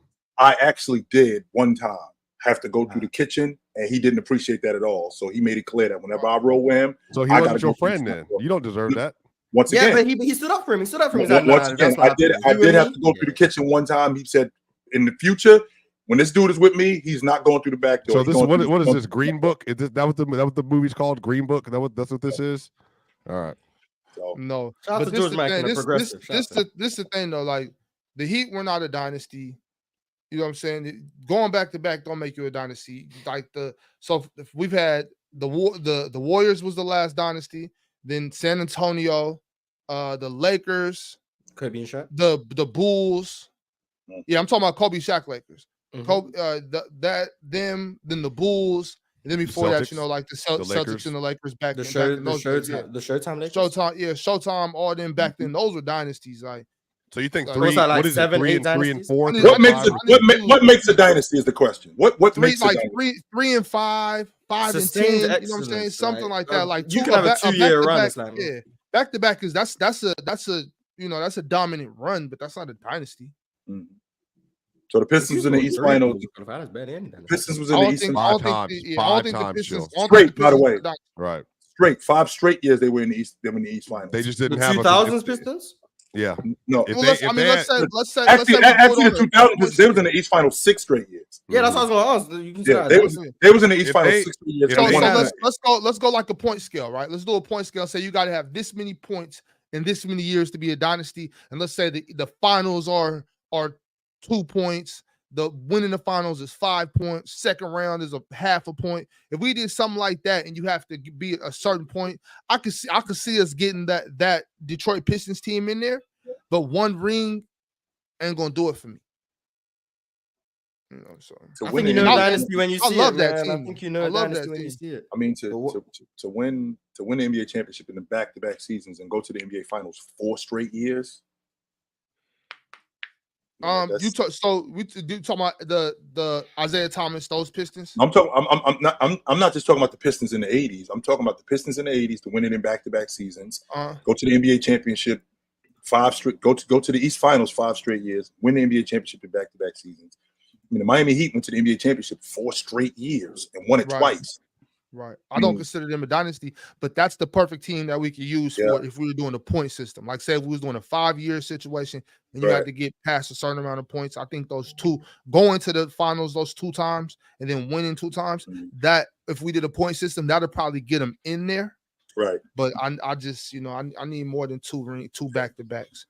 And you know, I'm not the dynasty police. Don't you know? Me neither. Me neither. Yeah, me neither. All right, y'all. I think you know a dynasty when you see one. Go ahead. Shout out the new members. I do. I'm a run. Okay.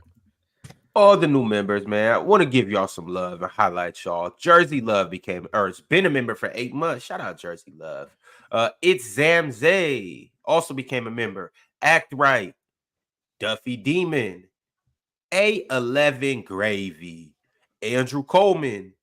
Who else we got? Duke. ... Became a member too today. B Dunny. Shout out B Dunny. B Dunny became a member today too. Welcome to the party, all of y'all. Appreciate y'all for becoming members.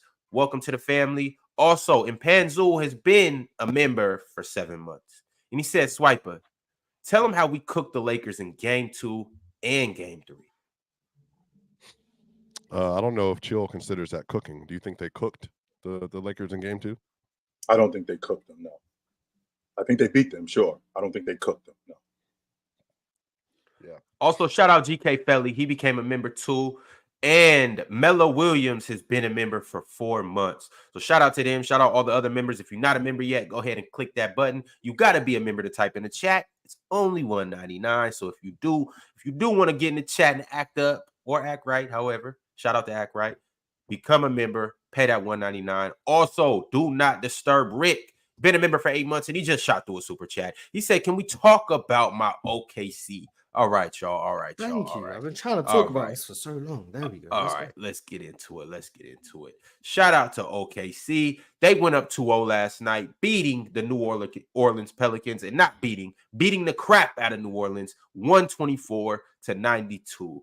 Let's talk about it, fellas. Shea had an MVP performance. Chet went crazy to start out the game. J-Dub did his thing, and OKC just looked strong altogether. Who wants to start? Who wants to talk about this game?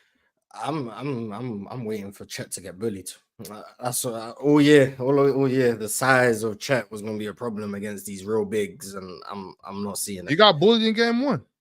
No, he didn't. Yes, he did. No, yes, he did. No, he did not. Chet did not get bullied. I don't know what you was watching, but he definitely got bullied in game 1. Who bullied him? Who bullied him? Who bullied him? Jonas Valanciunas did. You going off the fact that he blocked 5 shots, which I'm okay with that. No, I'm not going off that. I'm going off that he didn't get bullied. Yes, he did, because Valanciunas destroyed him on the glass. Valanciunas pushed him around in the paint. That doesn't mean he got bullied. That's exactly what it means. No, he did. No, Valanciunas getting offensive rebounds is not him bullying Chet. They were uncontested rebounds? I never said that. I said he wasn't bullying. Well, were they uncontested? No, they were valid offensive rebounds. What does bullying mean, Mars?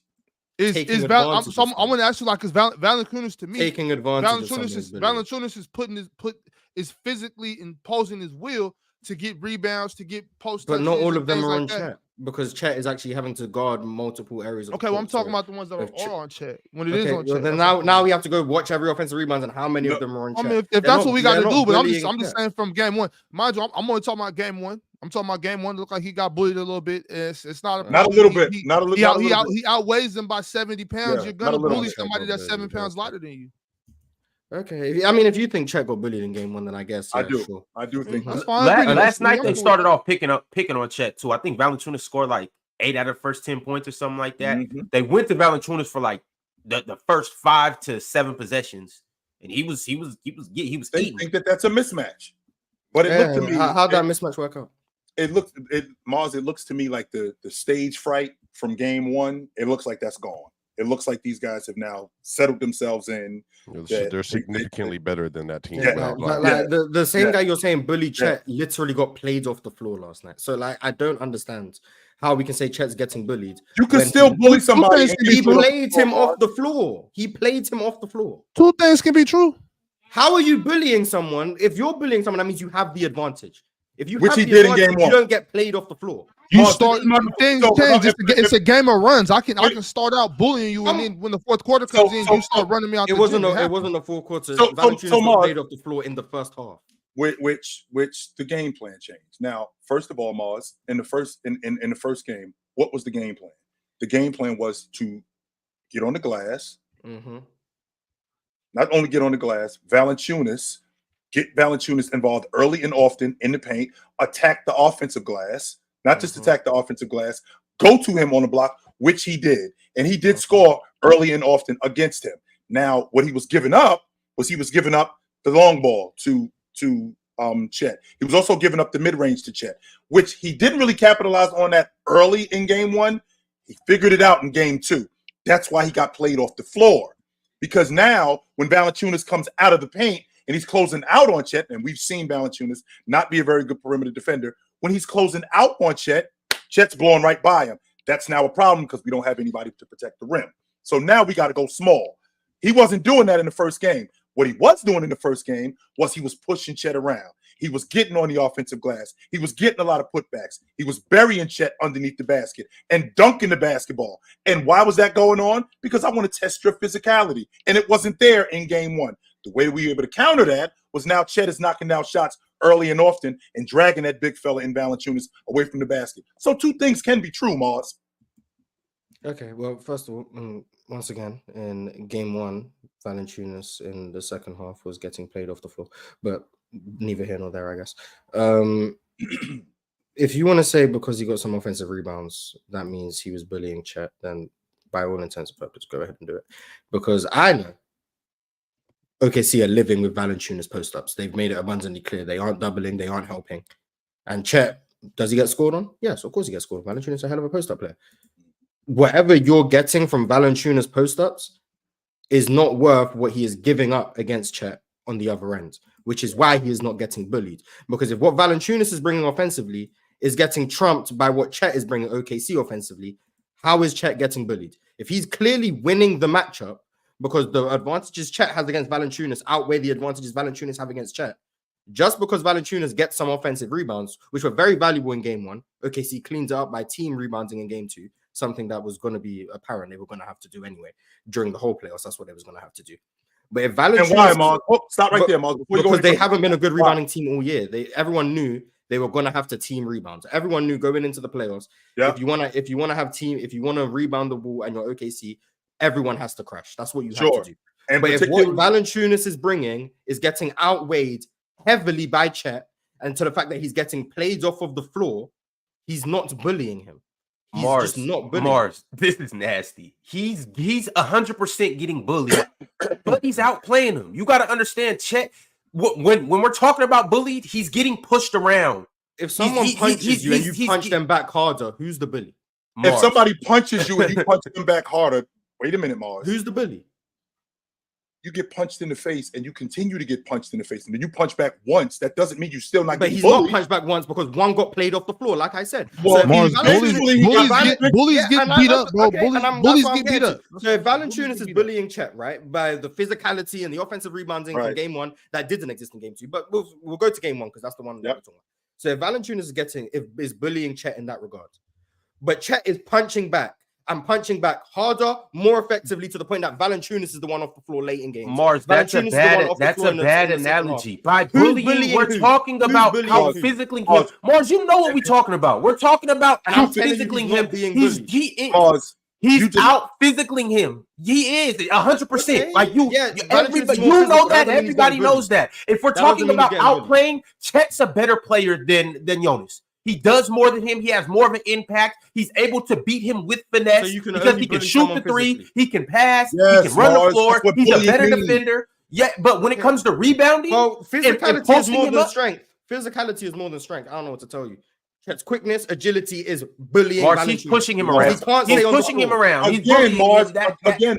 Sir, he's bullying him back. He is bullying him back, guys. Stronger than Chet. Valanciunas is stronger than Chet. Fine, but if what he's doing with his strength is being outweighed by what Chet is doing to him on the other end, how is Chet being bullied? And nobody never said that would be the case. Mars, you just brought up a really interesting point, Mars, when you said that Chet was outplaying him, like being on the perimeter. So when Valanciunas on the block, when you talk about your team having a gang rebound, if you think about the other five now, like Shaq didn't need help rebounding against Olajuwon or against David Robinson. If you think about the other five, if you think about the great five men, they didn't need help rebounding against another five man. This is my matchup. I'm going to deal with him. The reason why they got a gang rebound, because Chet can't handle Valanciunas by himself physically. That's the problem. It's not because Chet can't crack the long ball or Chet can't stretch the defense, which he's doing to make OKC more viable offensively. But when we're talking about on the glass and we're talking about the stuff that actually matters in terms of bullying and physicality, they have to help him on the glass because he can't handle Valanciunas by himself. They have to help Valanciunas on defense. Whatever you think Valanciunas is bringing to the table is being outweighed tenfold by what Chet's doing to him on the other end. So I don't care that Chet is not as strong as Valanciunas. Clearly, whatever Valanciunas is doing, even Willie Green doesn't think it's as valuable as what Chet's doing because Valanciunas can't stay on the floor against Chet. So I don't care that, he posts him up and he pushes him back 2 feet. Guess what? Chet either recovers, contests the shot, and the team rebounds, and Valanciunas is there obsolete. So, wow, he's stronger than him. He's not bullying him because whatever he's doing is not having the effect you think it's having. So, you insult someone, and then he insults you back, and you go off crying. Oh, did I get bullied? No, I did not get bullied. Valanciunas is not bullying Chet because Chet is clearly more value, outplaying him on the other end, and whatever Valanciunas is doing to him on offense is not being replicated in New Orleans. What holes do the Thunder actually have? Like, why do people think the Thunder can't make the finals? They think Chet's physicality is the reason they're going to lose. I think that in particular. And also they're a young team. Clearly, that's not the case. No, I'm saying like basketball wise, what do they not have? Do people think they can make the finals? They don't have physicality from Chet. Inexperienced. They're young. They're not strong enough. They're not physical enough, and they're not. They just haven't been here before. So what team other than Denver can exploit that lack of physicality? What team other than Denver can exploit? I feel like Minnesota can do it. Well, no, I'm saying, but in the second round, like, so let's say they got to play the Clippers or the Mavs. Which one of them do you think can beat them? Why do you think so? Are you talking to me? I'm sorry. It's just in general. Yeah, I've been looking at the matchups. OKC they're pretty well built. top to bottom. They don't have a lot of holes. Even Josh Giddey's been hitting his shots. So right, and I won't argue that, Swiper. I won't argue that in terms of the unit that they have and the way that they're put together. They're just young. That's all. They have the things necessary in order to win. We're just not there yet. And one of the things, because Mars mentioned bullying. I think, Mars, where the divide is between you and me is getting outplayed and getting bullied. I think that's where the divide is. Because is Chet outplaying him on the offensive end, and that's more valuable than what? And is that more valuable than what Valanciunas is doing when he gets on the glass and when he roughs Chet up on the block? Those two things I think are different. But I do think Chet is outplaying him because he shoots the long ball, because he is protecting the rim. Sure, absolutely, he's protecting the rim. But he is getting pushed around, i.e. bullied. I.e. he is getting pushed around. If you take my lunch money and then I go and rob your house, who bullied who? Those two things are not even close to the same. That's what's happening. Valanciunas is pushing him and getting some offensive rebounds. Oh, there you go. Hit my lunch. Your lunch money's mine. Your lunch money's mine now. That's what it is. And then Chet runs up in his house while he's sleeping, takes all his furniture and his TV, and you're gonna be like, oh yeah, I bullied him because I took his lunch money. Clearly, I came out looking better in this situation. How did I get bullied? But again, those two things are not the same, Mars. That's exactly what's happening. No, that's not what happened. But again, but two things can be true, Mars. That's the thing that's where the divide is. We completely forget that two things. I can push you around, but you can still outplay me, which is what's going on right now. You can outplay me on the offensive end. That's where the divide is. That's where the separator is. You can outplay me on the offensive and defensive end. But you and me together, I can push you around and bully you a little bit more than what you're doing. I can do that. That doesn't mean that you're not outplaying me. I am bullying you though. Like for instance, Jamal Murray versus Trae Young. Jamal's gonna bully Trae Young because he's bigger than him.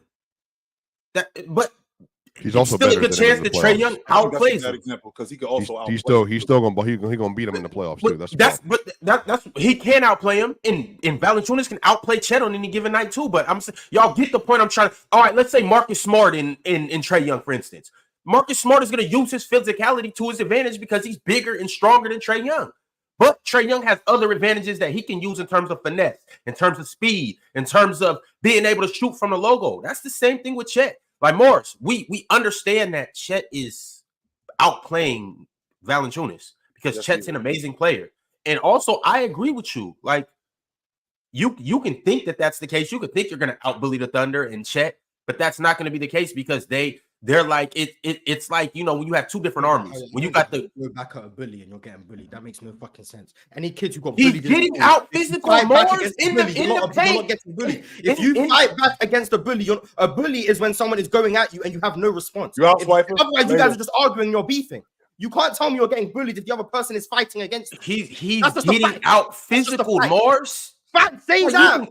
You can clearly see that. Physically imposing. You can't be getting bullied if you are fighting back against the bully. Okay, it's semantics with words, Mars. I'm not saying bullying. I'm saying he's out physicaling him, and that's evident. But Chet outplaying him because he's a better player. That doesn't mean you're getting bullied. That doesn't mean we're still on this. Same thing. There's no human being who is getting bullied who is fighting back, and they're still getting bullied. Otherwise, you guys are just fighting. There's no such thing as being bullied if the other person is also fighting back and hitting back.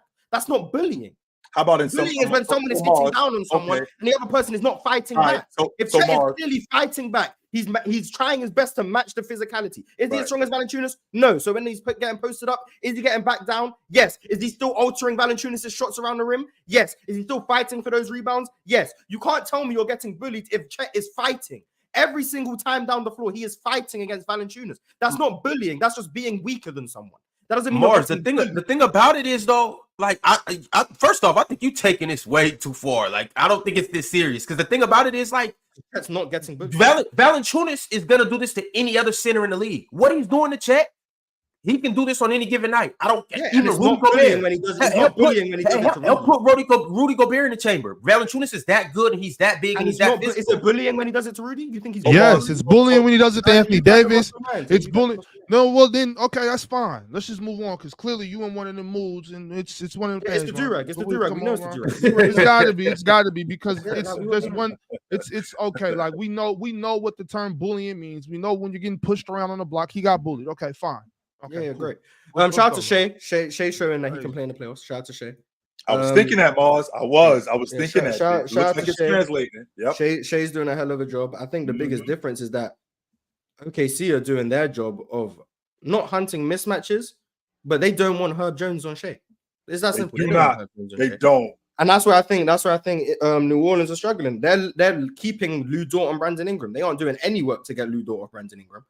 And Brandon Ingram is not strong enough to play against Lou Dort. He's not strong enough. He's trying to back him down, doesn't work.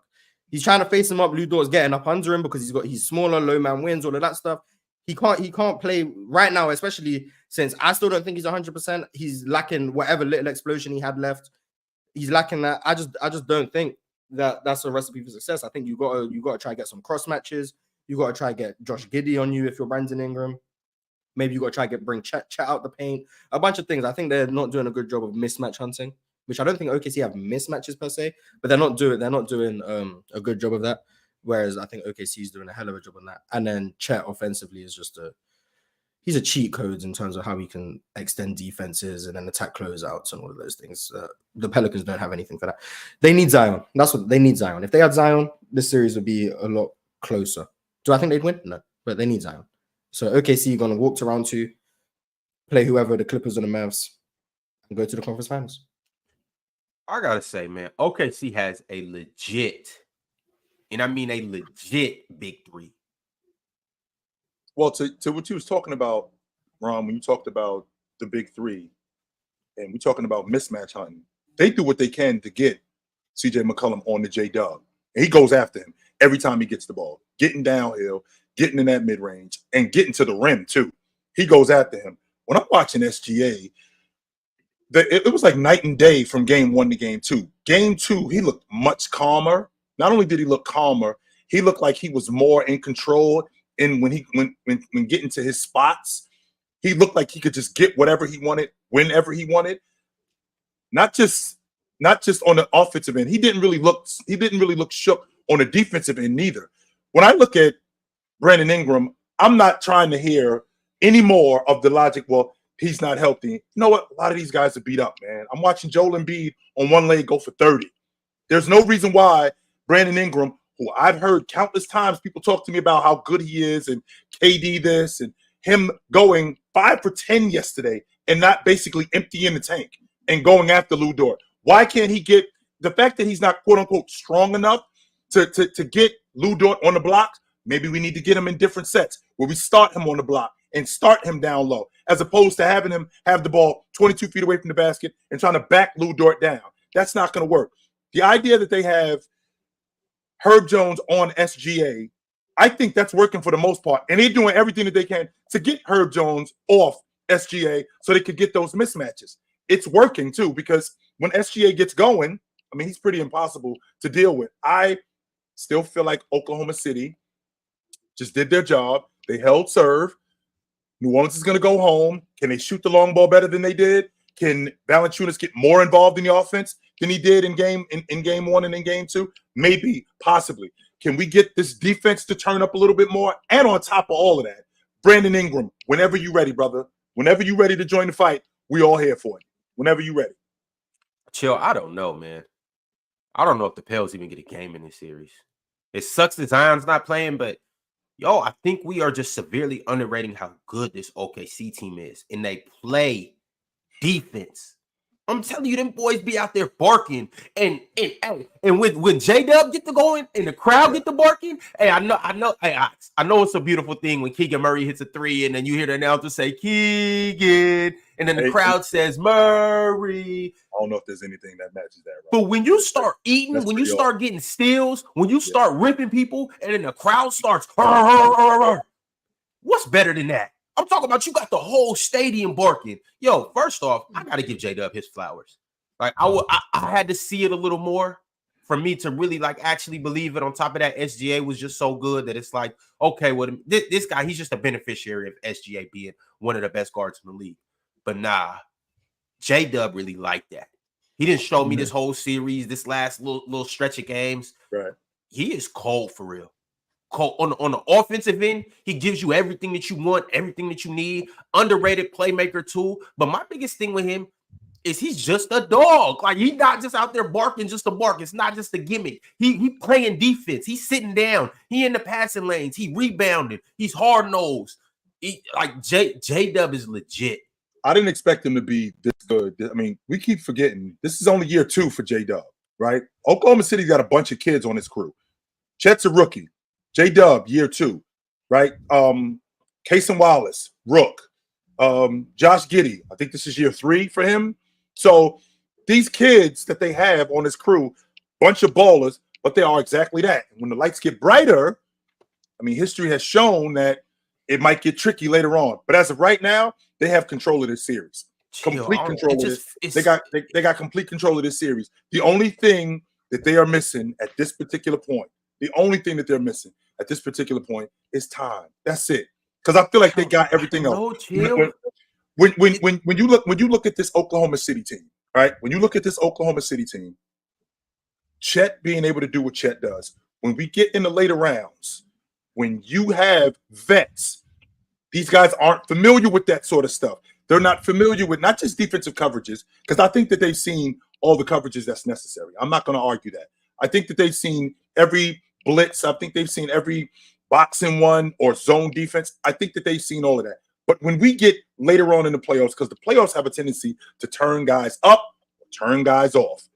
That's absolutely what happens in the playoffs. And when you get kids like what's going on in Oklahoma City, some of these lights might be a little bit too bright for them when we get later on. Am I saying that they can't get there?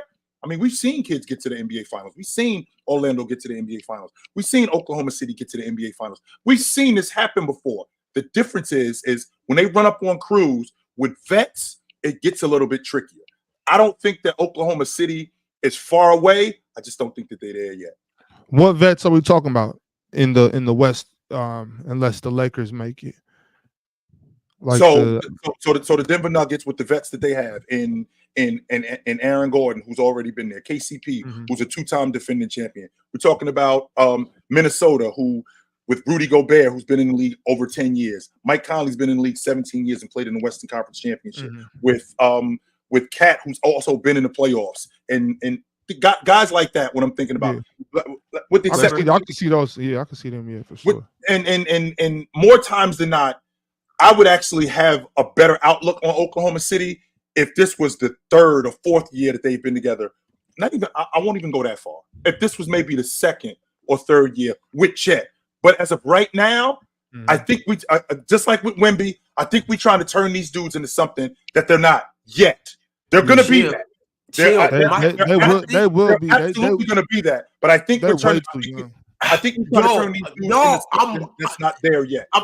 Ron, we watching what you're watching, Ron. We see what they're doing, but like the experience comes out. You know what I'm saying? It will catch up to him eventually. My thing is, when you got a guy like SGA, who they're about to give out the Clutch Player of the Year award tonight, and he's a top 3 finalist. When you got a guy who is as composed as he is, as good as he is to get into his spots, and I don't see not a lick of him being scared of the spotlight, of the bright lights, or of him shying away from it at all. We ain't been there yet, Ron. You can't say that shit. We ain't been there yet.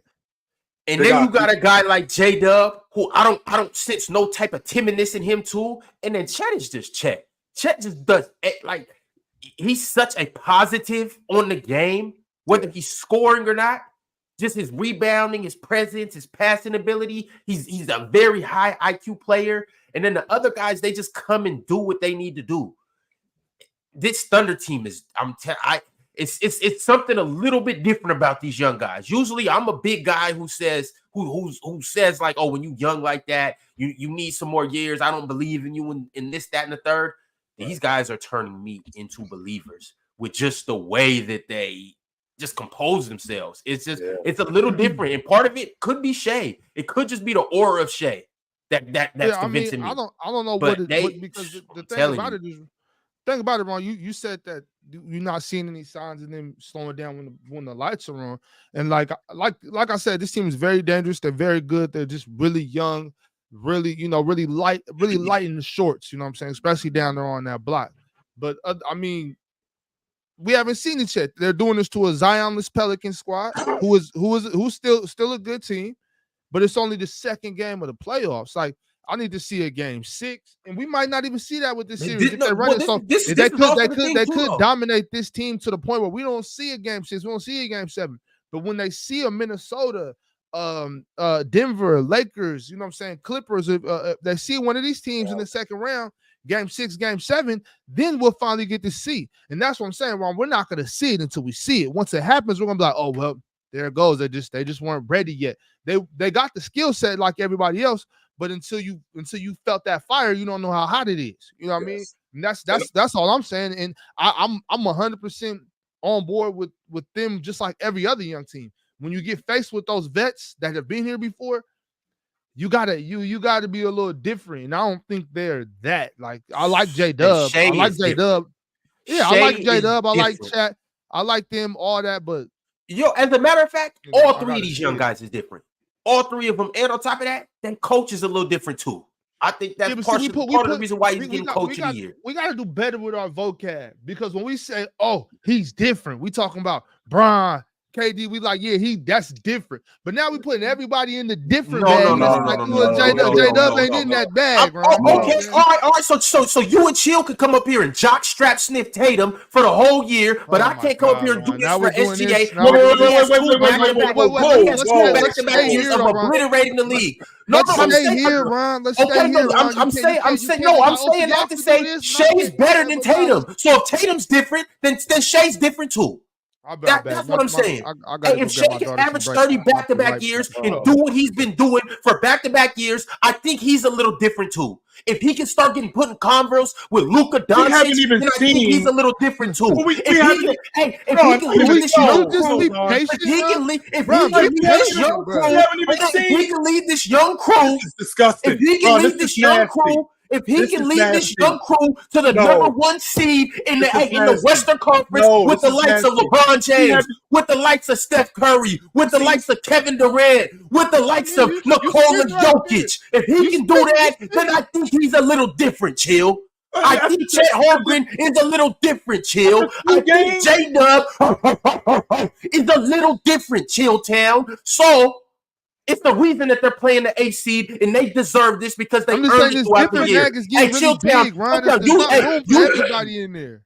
Chill Town, you are the main advocate of saying the regular season matters, and it is a snapshot of what you're going to get from a team and in the playoffs. Correct. They have shown us this every single game, night in and night out. Shea has given you 30 points night in and night out. He's closed games night in and night out. J-Dub has shown us that he's really a factor on the offensive end and defensive end. Chet has shown us, despite the fact that he might get bullied from time to time, that he's really a difference maker. He's like. Now, with that being said, with everything that you just said, we had a 2-game sample size at home in the playoffs, and they've gotten better. They looked shook in game 1, and they were able to pull it out. And then the next game, they looked definitely calmer. We have not seen what this team looks like in the later rounds. We have not seen what this team looks like when they're down in a series. We have not seen what this team looks like when they're in a dogfight series. We have not seen what this team looks like over the course of an entire series. Again, we're talking about elevating you in the playoffs. We got a 2-game sample size. From the history that I've seen with kids in the playoffs, when I watched the Orlando Magic get mopped in the NBA Finals, did they get there? Absolutely, they got there. But then when they got to the biggest stage, which again, this isn't the biggest stage that Oklahoma City is on yet. They're on a big stage. When they get to the biggest stage, we haven't seen them have to handle adversity, which is what they're going to have to handle. Same thing with the Oklahoma City Thunder in 2012. Were they able to get there? Absolutely, with the kids that they have. But when you got to the biggest stage, when experience, when adversity, when all of that stuff matters, and these other teams have already had to handle that, and we see these young crews fold up like we did, that doesn't negate who they are. It just means that they're young. And this Oklahoma City team, with the kids that they have, how awesome they are, and I'm on record saying that Chet Holmgren is the difference in what these dudes are doing. I have yet to see a rookie 5-man as light as Chet go deep into the playoffs, close to what you're talking about, the NBA Finals, and not it ultimately affect them. I'm not there yet, Ron. That doesn't mean that this team isn't awesome. They're just not there yet. All right. I'm just saying they're moving me right now. Yep. All right. Anybody else got anything on this last game or just this series in general? OKC in 5. Maybe 4. Probably 5. Maybe 6. Maybe 7. OKC.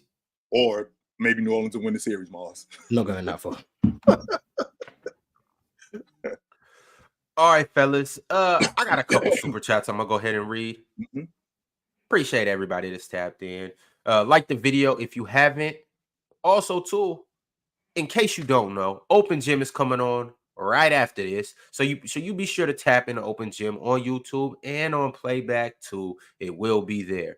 And also, watching the Lakers and the Nuggets game tonight will be none other than Big Ox Bob. So y'all pull up, check out the game on playback with him tonight. It's a big game for the Lakers for the series. So we'll see what happens. Hey, I think Claire was trying to rub that in I think Claire was just trying to rub that in, giving me a Lakers game in the playoffs. Right? Oh, you're doing it? Oh, Said, Box score watching Wayne said Idris Adebayo is the best defender in the league. That's not AD's name. That is not his name. That's not Rudy Gobert's name either. Anthony Davis' name is Anthony Marshawn Davis. I have never heard anyone call him Idris Adebayo. I've never heard anybody call Rudy Gobert Idris Adebayo neither. So hey, LeBron's middle name really Ramon? yes. Yeah, I think so. Okay. LeBron Ramon James. That's fucking crazy. SMN R&DM said, anyone seen Tatum? Family worried about him. Missing since the third quarter last night. Watched the game. That was the worst superstar performance I've ever seen. Yeah, and Luka is lighting it up. Woo! Luka is just lighting it up. Lighting up the scoreboard. Keep it up, Luka. Absolutely. Luka is just lighting it up. Motherfuckers. SMN R&DM also said a few things. First, he was hiding from the ball at the end. Second, he was afraid to drive. And every time he got the ball, he couldn't wait to get rid of it. Mav Don said, we've seen KP struggle to score on Pat Bev in the post in Dallas. Laughing emoji. We've seen this story before. Shrug emoji. Well, yeah, he's not a physical post player. He's a shoot over the top of you post player. Sometimes you just miss. Mm-hmm. LaFlame with the super chat said they had to set a franchise record in playoff threes just to barely beat us. The Heat are cooked. The East is cooked. Tatum MVP. Celtics in 5. L Swiper. I just think it's they crazy, break that franchise record every game from now. Hey Mars, if we go from 23 to 26, we go from 26 to 28, and we got 3 guys averaging 27 a game in this series, I'm out. I'm good. I'm out. My trap is shut. I'm done. I'm finished. LaFlame said Swiper only hates on Tatum because he knows Denver is out in 6. Denver got to worry about beating the T-Wolves in round 2. How about that? How about just like the Celtics getting to the finals, which I do think that they're going to get there, but we already got it. They got their own problems right now, Mars. They got their own problems right now, Ron.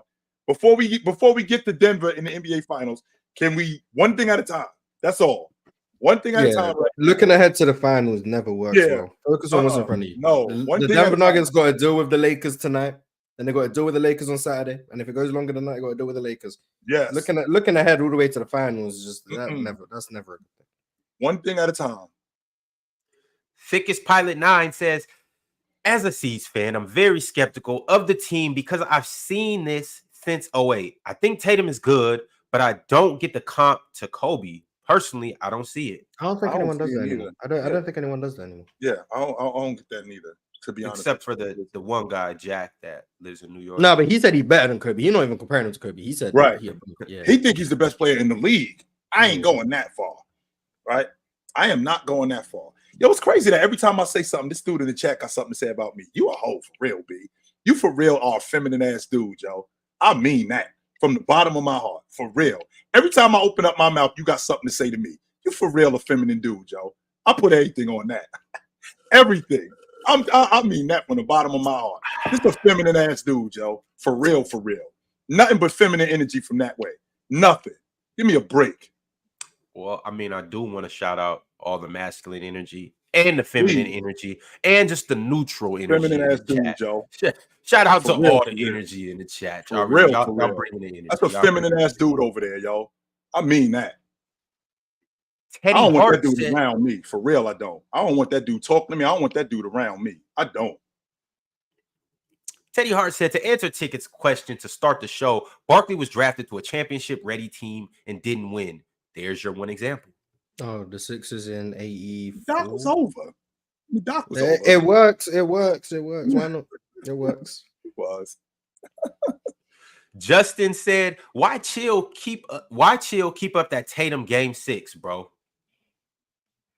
Bro, why chill keep up that Tatum game 6? Bro had George Hill guarding him in the clutch. Oh, so the fact that we had covering him doesn't that matters. Even though it was an elimination game, and if he sucked in that game and George Hill was covering him, you would have said he couldn't do nothing against George Hill. But the fact that he fried all of them, he had George Hill covering him. Bro, that's why I'm starting to telling you stuff like that. It makes me hate basketball. As much as I love basketball, it makes me hate it because it's like I can't even talk about ball no more. Like, he had 50. He was getting guarded by this. I'm not the coach. I didn't put George Hill on him. Right, yo. It's goofy. He's supposed to just not shoot the ball. Oh, was George Hill guarding me? So let me. No, he's meant to get the Giannis switch so he can go cook Giannis and then people will be satisfied. But if he could, Giannis guard you, come scream me. Come scream. Like if Kawhi on the team, how dare you try to hunt James Harden? You need the Kawhi matchup. And if he play stupid, so the fans can give you credit. That's what they want. And if he cooks Giannis, Mars, just so you know, if he cooks Giannis, Giannis didn't have Middleton. So break. He should have healed Chris Middleton, brought him on the court, and then cooked Middleton. That's what he should have done. Break. That's what he really should have done. Sir Cole said, I remember 2 years ago, Chill swore after 5 years, that's who you are as a player, except with a certain someone. Whoa. I never wavered on that. I said after if you're gonna quote me, can we make sure that we get it correctly? I said after 5 years, this is what you can expect from this person moving on. This is probably who this guy is. You're probably gonna get some better seasons, but by year 5, this is what you should expect on the regular. Now, in year 7, if you get a 32, 8, and 7 season, that doesn't necessarily mean that that's him. What you saw in year 5, that's who he is. You may have gotten something better moving forward, but this is what you should expect moving forward. I'm an example of Steph Curry in year 5. I think Steph Curry was 24 and 6. What is Steph Curry for his career? He's 24 and 6. Larry Bird, I believe he was 24 and 11 in year 5, 24 and 10 in year 5. Larry Bird for his career, Larry Bird in year 5, 24 and 10. These are the people, by the time year 5 shows up, this is what I expect you to be. Now, again, you're probably going to get more from these guys moving forward, but this guy right here, this is what you should expect on the regular. That's all I'm saying. Mully77 said, salute, y'all. Huge fan of the show. I'm glad the final boss is back. Are y'all glad the final boss is back? I am too. It's good to see Ticket. For real, y'all. It is. It's gonna be reflected in my pockets. Ticket, man. It's good bringing up the numbers. Yeah. Carry the show, Ticket. It's good to see Ticket. 100%. It is definitely good to see Ticket. Brack said, another day of the panel watching OKC with expectations to fail. So they find things to hate that aren't there. Eventually, Chet gonna get bullied, and then we're like, I told you they were gonna lose because of Chet. It might happen in 2026, but they're gonna say I told you so at some point.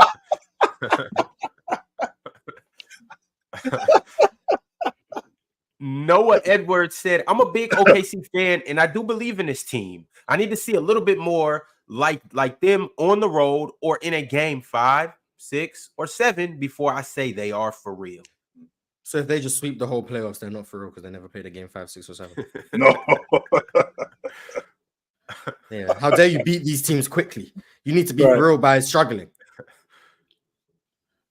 Be True said Big Jelly, 6th man of the year. I told you he'd win it. Man. I said Big Jelly gonna win it. That late part of the season is where these rewards really get won for. The NBA hates Sacramento. The NBA hates Sacramento. Ox, before you go on one, before you do, because I know you've got something to say, and I want to hear from you. I obviously want to hear from Chill and Mars. In case you don't know, Naz Reid has been named the 2023-24 NBA 6th man of the year. This year, he averaged 13 points, 5 rebounds. He obviously helped Minnesota finish with the second best record in franchise history. They got the 3rd seed. He also becomes only the 3rd undrafted player to win 6th man of the year. So shout out to him. He just edged out the Sacramento Kings guard Malik Monk, who we also know was obviously the favorite to win it. But Malik finished 2nd. Naz Reid and Malik, they tied with 2nd place votes at 39. They also tied with 3rd place votes at 10. But the difference was Naz Reid had 352 first place votes to Malik's 342. So the floor is open. That's what the discrepancy is right there around the 3rd place votes. How Malik Monk get any 3rd place votes? There shouldn't have been no 3rd place votes for Malik Monk. Well, the worst part is if like, they got the same amount of 2nd and 3rds, but Naz Reid got more 1st place votes. That means that some people didn't even vote for Malik Monk. Like just mathematically, if they got the same amount of 2nd and 3rds, and Naz Reid got more 1st place votes, some people just left Malik Monk off their ballot. Those people need to be named and shamed. Those people need to be named and shamed. How are you going to leave Malik Monk off the ballot? And tarred and feathered. Ox, I know you don't want to hear this, and I know that you ain't. I know you ain't really trying to hear this. That award came down to the fact that Malik Monk missed the last 10 games of the season. Mm-hmm. That was it. It wasn't nothing else. 10 games ain't enough. Ain't enough. Yes, it is. If you missed the 10 games at the start of the season, it wouldn't matter because it was the end of the season. And you know why, Ox? The reason why is because Naz Reid played 81 games this year. That's why it matters. So if he would have played, if he didn't miss those games, I think we having a different conversation. Because as far as the numbers, we're not having a conversation. He's got the most points off the bench. He's got the most assists off the bench. He's got the most 20-point games off the bench. He's got the most 25-point games off the bench. He's got the most clutch points, field goals made, 3 points made off the bench. I'm the best rotation player in the league. What is the 6th man, though? Your 6th man is your most reliable guy, though. If your 6th man isn't available, then that kind of takes you out of contention. It had nothing to do with the numbers. The fact that Naz Reid played more, that's why he won it. That is numbers 10. That's 10 games. That don't do it for me. That's why. But you know, I gotta keep it real though. I do gotta keep it real. Cat going out, Naz Reid stepping up when Cat went out. That's what you need a 6th man to do. So when people were saying, "Oh, well, he started these," and those, well, that's part of being a 6th man. That's those are 6th man duties. So you stepping in for all NBA guy like Karl Anthony Towns and your team not we don't miss a beat, slipping, not missing a beat at all. You gotta commend that. Those are part of 6th man duties. 6th man duties isn't just being the first off the bench and keeping the energy. 6th man is stepping in when the person that is a starter drops out. Naz Reid did that to a T. He did that, and they're a playoff team. We're not a playoff team. They're a top 3 team. Naz Reid deserved that award. Also, but the NBA hates Sacramento, and I think it shows right now. But I'm going on record. When I go walk through it though, Naz Reid 100% deserved that award. 100%. I can't be mad at him. But so did Malik Monk. 2 people can deserve it, but to go with Naz, I can't be mad at it. But Malik Monk averaged 6 assists, Chitchat. So we got 5.5 more playmaker. Sorry, go ahead. We got 5.5 more years left in this decade. I'm saying it, Ox. The Sacramento Kings are getting the All-Star game in Sacramento before this decade is over. It's happening. Yeah, it's happening. Know why you brought that up. It's happening. It's happening. The All-Star game is coming to Sacramento before this decade is over. We won't though. I guarantee we don't. How can I think Sacramento and Portland are the only 2 teams. And Memphis. Well, Memphis, I mean, they haven't been around as long as Sacramento. I mean, they just moved them in. They've been around long enough, though, right? What they got there early to Sacramento been in the league since 85. 85. Yeah, no, I know. We're getting dead wrong. I'm just saying, like, Memphis is on the list too, but the fact that we haven't had an all-star game, we got the dopest arena in the association. You know what I'm saying? We for sure should have one, but whatever. I mean, hey, Sacramento in February, like that's a good ass time. I mean, we talking about California, you know, like hey, NBA missing out for real. Ron, the All-Star game been in Salt Lake City twice in the last 30 years. Get the All-Star game out of Salt Lake. Chill. It was in Salt Lake City, Cleveland, Indianapolis, Minneapolis, Salt Lake City. Mm-hmm. Twice in Utah in the last 30 years. Twice. Hey, I mean, shit, you know, there's never been in Sacramento. Never been in Sacramento. What's going on? I do want to correct myself earlier too. I said that he had 10 more first place votes. He actually had 2 more first place votes, but it was a 10-point difference. So I think each vote counts for 5 points. However that works. So it was a 10-point difference, but he had 2 more first place votes. It was 45-43. But man, shout out to Naz Reid. Naz Reid came through, won the 6th Man of the Year. He looked nice in the playoffs so far. So shout out to him. He's 24, still a young player. So look forward to continuing to see what he does, especially off that bench with this T-Wolves team. Excuse me. And also, how I mentioned earlier, the Clutch Player of the Year will be announced tonight. So you guys look out for that. Obviously, you know, that's between Stephen Curry, DeMar DeRozan, and SGA. So that should be interesting too. We'll definitely be talking about that tomorrow, amongst a lot of other good things. But let me go ahead and get back into these super chats, and then we're going to do some predictions for tonight's games. Y'all get ready for this. Cultured Saunders said Heat in 6. Heat in 5. Celtics in 5. Black Mamba said KP openly admitted he quit on the Mavs. Did he say that? Or I do remember hearing him say something about he was immature. He did say that. It was to the effect of he didn't trust what Rick Carlisle was doing. He wasn't giving his all out there. Right. To that effect. Who you talking about? KP? Yes. I can't blame him for not trusting Rick Carlisle. James said Tatum was scared in the 4th, passing up shots. Are those silver dollar eyes? Man, let your king do that. You say it's making the right play. Hey, was Jimmy in the building last night? I know he's not playing, and I know they're in Boston, so Jimmy's at home in Miami getting treatment. Yeah, I've been seeing he rehabbing. Well, it was the ghost of Jimmy. Nah, that's that what I'm saying. Possessed Highsmith last night. So yes, technically he was in the building. He was just wearing number 24 and was in a different body. So last night watching the game, I was tripping just based on because I remember when we were talking about it initially, I'm like, not nobodies. Obviously, I don't want to call these dudes nobodies because they're certified ballers. But Eric Spoelstra has a way of getting these guys to play ball. And there was a time when they had a lineup. It was Highsmith, DeLon Wright, Jaime Jaquez, Duncan. And Duncan Jokic. and Jovic, yeah. Yeah, Jokic on. And I'm looking at that lineup like, yo, nobody else would have this lineup out here balling like this. You know, and Caleb Martin coming down hitting big shots. Like when the game was getting closer, they had it in within 5, 6. Caleb Martin coming, no hesitation. Bow. Highsmith come down in that corner, kind of not in the corner, but up at the wing, up at the elbow. I think that was Highsmith. Y'all remember that shot? He came, bow. He got a funny looking jump shot too. I'm pretty confident. It looked like he gets it off when he's coming down, but it's calf. Yeah. I break. I'm hanging that. I really don't know what else to say about this crew except I'm confident that if Eric Spoelstra got you on a bridge, you might not do it, but you would at least think about jumping off if he got to talking to you.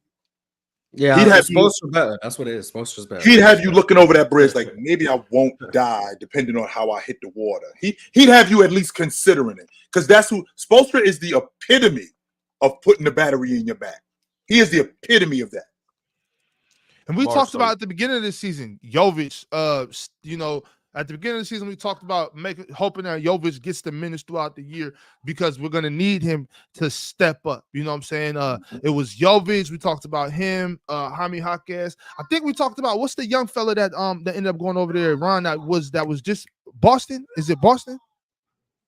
No, they got it was somebody over there. That went to, anyways, he hasn't been playing, but we were talking about he's probably going to end up playing in the series. RJ Hampton. RJ Hampton. Yeah. Remember we were talking about like I guarantee Eric Spoelstra gets him in, and he averages 15 in the playoffs because that's just what they do in Miami. You know, it's crazy over there. I love watching. Be True 23 said, I believe Mars said this, but will the Magic score over 100 points this series? Nope. I don't think so neither, Ron.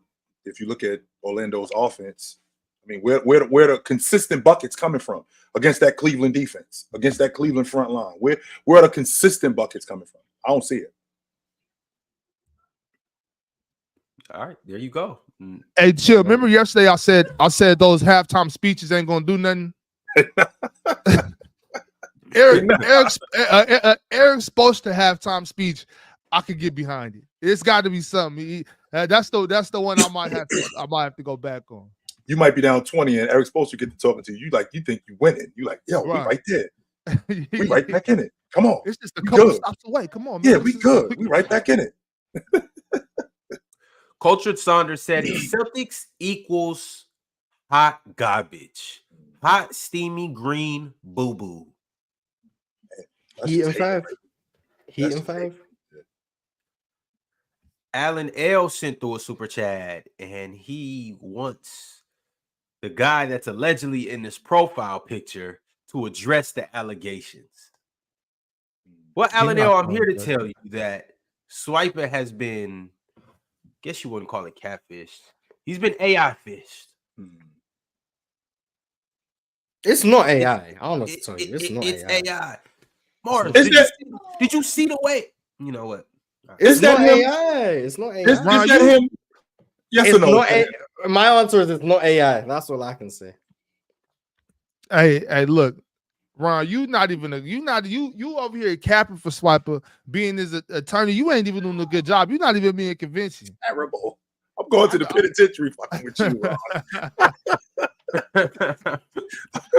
I'm looking at 10 years with you, Ron. Yo, you got Ron, but you better just take that deal, bro. For real. Don't go to trial with Ron. I mean, take that maximum. And look, I'm not the big. I'm gonna get you off these allegations. I'm not the Swiper, I'm gonna get you off. That's not you, Swiper. No, he's not. That's not you. Very rarely is that my advice. Like, take the deal. But if Ron show up in one of them suits, boy, you better take that deal. Swiper, it's no way that's you. I'm not going for it. Hey, Swiper. That super chat ad. It's gone. But hey, Swiper, the bandana don't fit, they must have quit. That's not you. Okay. Hey, look, Swiper, that's not you. I'm not going for it. So Swiper, we will fight these allegations too. Ron, what color would you be on playing her? Ron, what color would you be on playing her, Ron? Black as hell. I don't know. Right. If I'm sitting in that jury box, it was very much like the R. Kelly video. I wasn't there, so I can't say with 100% certainty. But my man, that damn sure looked like you, yo. That damn sure does look like you. He always talking about being in the white room, getting big up top. Now you got your cheese bouncing. Right. Yeah, I'll tell you, bro. I wasn't there. I wasn't there, so I can't say with 100% certainty. But from what I'm seeing right here, it looked like you. It looked just like you. Man, link in bio, man. Link in bio. Yo, that's heat. All right, y'all. FIFA boy said day 3 of saying L Allen L and L Almighty Lambo. I could for sure get with the L Almighty Lambo. That boy a walking L for real.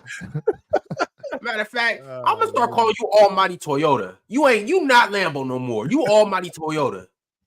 Almighty Jalopy. Y'all know what Mater is?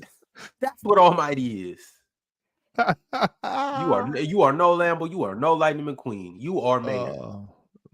The Jalopy is crazy. Irregular said, looking unstable. Chill. Ticket. Cook this fool. Cook it. Come on, bring it. Mm-hmm. Bring it. Drink more water. Said y'all left Brandon Ingram off the all no heart team. Brandon Ingram has no heart. That's tough. Mars, I'm not going to say no heart. I'm not going to say that because you can't be this good and get to this point in the NBA and not have any heart. I'm not going to go that far, but there seems to be something missing with him. And I'm not buying the logic that he's beat up or he's not 100% because Embiid ain't 100%. SGA, he's still got that thigh injury. I don't think he's 100%. Plenty of these guys aren't 100%, but I still see the fight there. I still see these dudes putting up their dukes. This dude, it's almost like we need 10 guys and he's the 10th guy. All right, I'll run.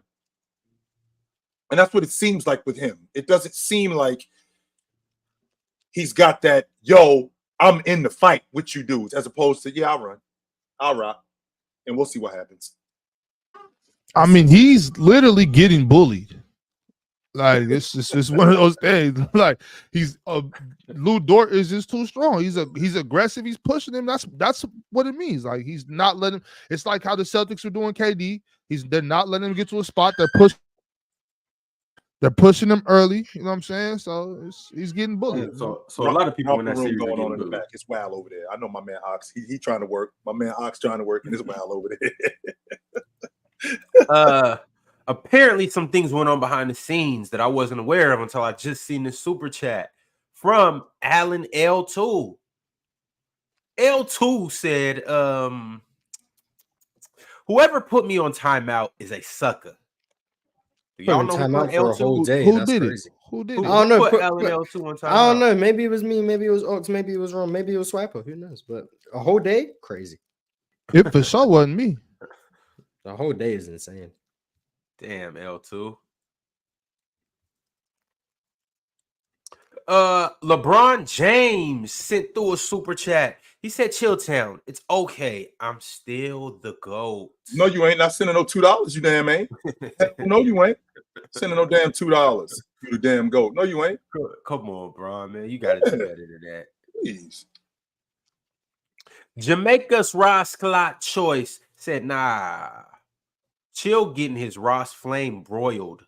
Hush. Come hush me. How about that? Come hush me.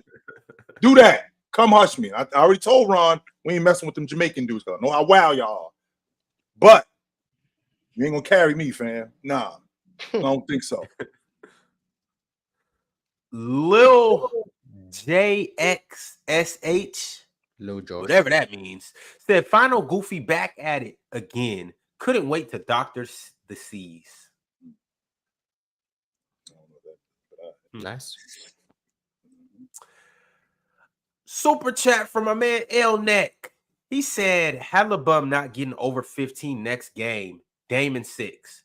Better than I told you, Ron. I don't think in this particular series, I don't think it's necessary for him to have to do that, to be honest with you. And I know that Mars is talking about they playing at one of the slowest paces. I think that at some point Indiana is going to speed the game up. I mean, they do get out in transition, but I don't think that they've gotten out in transition like they have during the regular season. And I think that at some point they are going to speed the game. I think Dame needs to do stuff in the second half, ideally. Almighty Lambo said he's trying to bully him. It ain't working, obviously. And my bad. He bullying him. It's not Almighty Lambo. My bad. It's Almighty Subaru. Oh, now it's Subaru? Yeah. More. Hey, Subarus are fire. I test drove one of them last week. Well, for real, the one they got a little space. They still make Subarus? Yeah, hell yeah. And they doing 600-700 miles on them engines. I don't know. They still made Subarus. 600-700,000. I mean. Rambo E 1996 said Chill packed up like 8 niggas on playback last night. I don't play, Rod. I'm not with. Apparently, it was 9. I'm not with it. I got to deal with these dudes because we're at the concert, but when I'm at my show, nah, I don't think so. I don't have to deal with that, and I won't. Nope. I talk to people who want to talk basketball and have legit conversations. I ain't talking to none of you other goofy asses. Nope. They got the door right there. Get your ass and get up out of here. See ya. Hank Jones said Chet bullied BI last night, though. I want that done. I mean, that's that bony ass, That, skinny to be ass. honest with you, though, Mars, that is bully ball right there. That is bully ball. B.I. took a shot right there. You know, running down the gut. That's bully ball right there. That one was tough. Those ones be painful. Shout out to Chet. I ain't gonna lie, Ox. I might have walking by Chet, skinny ass. I might have hit him in the ribs after he did that to BI. Would have had to. I might have hit him in the ribs after he did that. Yes. Yeah, we would have had to been separated because that wasn't all right. Because you got to think like I don't know what. Chet and BI, Chet elbow right here or shoulder right here. That's bone on bone. That's just he could have hurt that boy. Yes, he did. He straight did. Dropped him. You saw BI was down for a good amount of time. Dropped him. Them ones be painful, man. You see when boxers get punched in their liver, like they they drop him. Straight drop him. Chet walking by me, I would have had to. I might have had to pop him. I might have had to pop him with that one. Yeah. I would have got attacked and we would have got separated, but no, hell no. The Tribe One said bullying is what is happening with the Suns. No, it's not. That's not bullying. That's just straight outplaying them dudes. That's all that is. Shutting their water off, shutting them down on the defensive end, and getting whatever they want offensively in transition. That's not bullying them. I don't think so. All right, fellas. We got games tonight. 3 games tonight. So I need you guys' predictions on what happens tonight and also what happens for the rest of this series. Who do you guys got and in how many games? So we're going to start with the first series of the night. It's the Cavaliers and the Magic. The Cavs are obviously up 2-0, but the series goes back to Orlando. So you guys tell me who wins tonight and who wins the series and in how many games? I think that Orlando's energy is going to be crazy. That building is going to be rocking. I think that they're going to come out all cylinders firing. I think they win game 3. I think they lose game 4 and Cleveland comes home and wrap it up in game 5. You think Cleveland going to score like 80 points? I think they lose. I think they lose tonight. I think they win game 4 and I think they come home and end it. Yeah, I'm thinking something similar to that. Yeah. Orlando going to set a series high and score 92 points. 98, Mars. Let's give him 96. All right. Let's give him 96. Maybe Orlando. Maybe Orlando wins 3 and maybe steals game 5. Cleveland have to come win game 6 in Orlando or something. That's probably the furthest I'll take it. Is maybe Cleveland has to come and win game 6 in Orlando. But yeah, I'm pretty sure Cleveland got a stranglehold on this one. They got him in a headlock and they kind of playing with him, slapping him on the head, hitting him with a quick noogie. The Cavs are sweeping this series. Oh shit, that would be nice for them. That would actually be lovely for the Cavs to be able to get rid of them and get prepared for Boston. That would be Miami. Either whoever they're getting prepared for, because that it. And if it is Miami, then it's going to 7. So you know what I'm saying. That would be good for Cleveland for sure. So Ox, you got Cleveland tonight, or you got Orlando? No, I got Orlando. I'm the only one who's got Cleveland. I'm the only one who's got Cleveland. I got Orlando tonight. I really want to see Franz and Paolo really do something tonight. You know what I mean? I really want to see them kind of let the guards know that through their weaknesses we could still win, because that's their weakness is those lead guards they got over there. You know what I'm saying? They got to let them know, like, man, come off the rock early, go somewhere and spot up, be a threat on the 3-point line, but just get out the way. You know what I'm saying? Just go somewhere. Be a threat on the 3-point line is kind of difficult for this Orlando team. Right? I know, Mars. I'm just saying, I don't know what they're capable of doing. I'm just saying, like, tell them this only thing we need you to do. Only thing I need you to do is knock down an open 3 ball. Please get the hell out the way. Give me the ball. If Paolo say, give me the ball, Franz, give me the ball. Y'all just get out of our way and let us eat. It's gonna have to be one of those type nights. The only way I think that's the only way Orlando can beat them is, and I'm a team ball guy. I want them to play team ball. But right now it's kind of like we don't got time for that shit. Franz, you go off. Paolo, you go off, and let's go out like that. They don't got the personnel over there. They should have listened to me and traded them boys early in the season. So Mars, I Get gotta ask you, what can Orlando do to win this series? Just Win the series? Yeah. Oh my god. They got to shoot like Miami did last night. They got to shoot like Miami did last night. Okay, so Mars, let's put it like this. You did a private group on playback, and somebody in the Orlando organization got in there and they seen you draw up the play that you was talking about drawing up. Oh, my like, play? They're like, oh, that's a fantastic play. We need to get this guy in here. We need to get him in here right now to advise Mosley so we can win this series. What adjustments do you make for the Magic that can possibly put them in the best possible position to win 4 games out of the next? Okay, even though my play is like unstoppable, the Magic don't even have the personnel to run my play. They can't shoot, so they're cooked. But even though they will see my play and be like, oh yeah, this guy is genius. So they hire me. The adjustments you gotta make.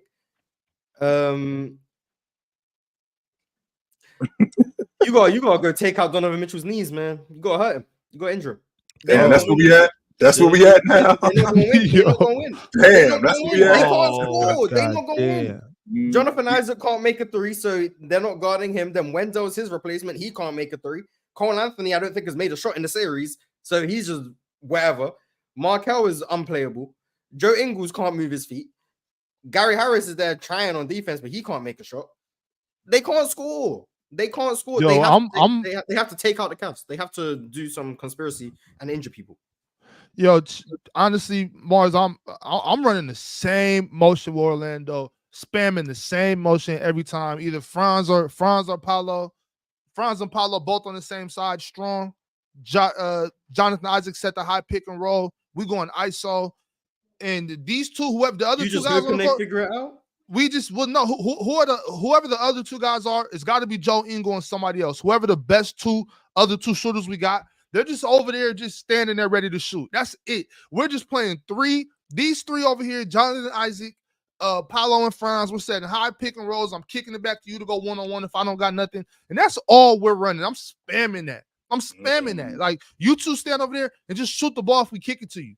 Just don't hesitate. If I throw it to you, shoot the ball. This is Orlando's 3-point percentage for the series. So of anyone who's actually played more than 10 minutes, so Caleb Houston doesn't count. Markelle Fultz 0%, hasn't taken garbage. He can't play for me. Joe Ingles 0%. Does he get any run? Ox 0 burn, no tick, 0 clock. Joe Ingles 0%. Cole Anthony 0%. Mo Wagner 0%. Jalen Suggs 10%. Wendell Carter 25%. Jonathan Isaac 27%. Terrible. Get these dudes off the floor. 27. Oh, 30. Terrible. And then Franz Wagner 40%. But guess what? 38% from the field. They can't score. Get these dudes off the floor. All right, well, look, Mark. If we're shooting this bad, the only answer is shoot a lot of them. You know what I'm saying? If we can only make 20%, then we got to shoot 60 of them. All right, we just getting them up. Just get them up. Mars, what other alternative is there?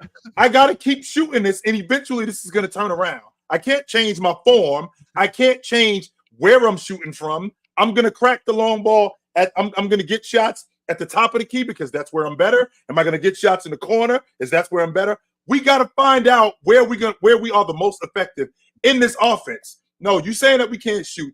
At some point, this got to turn around.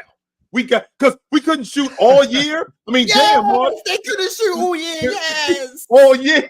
Yes, they couldn't shoot. So that's insane. We did something to get to the playoffs. We did something. Defense. They played defense. That's we got to get back to that. They couldn't score. They're playing good defense. They're holding the Cavs below 100 in both games, and they still can't crack 90. They can't score. All right, y'all. We got to move on. Y'all can hear that in the back? Yes. Yes. Yeah. Sorry, guys. My neighbor's having a good time mowing their lawn.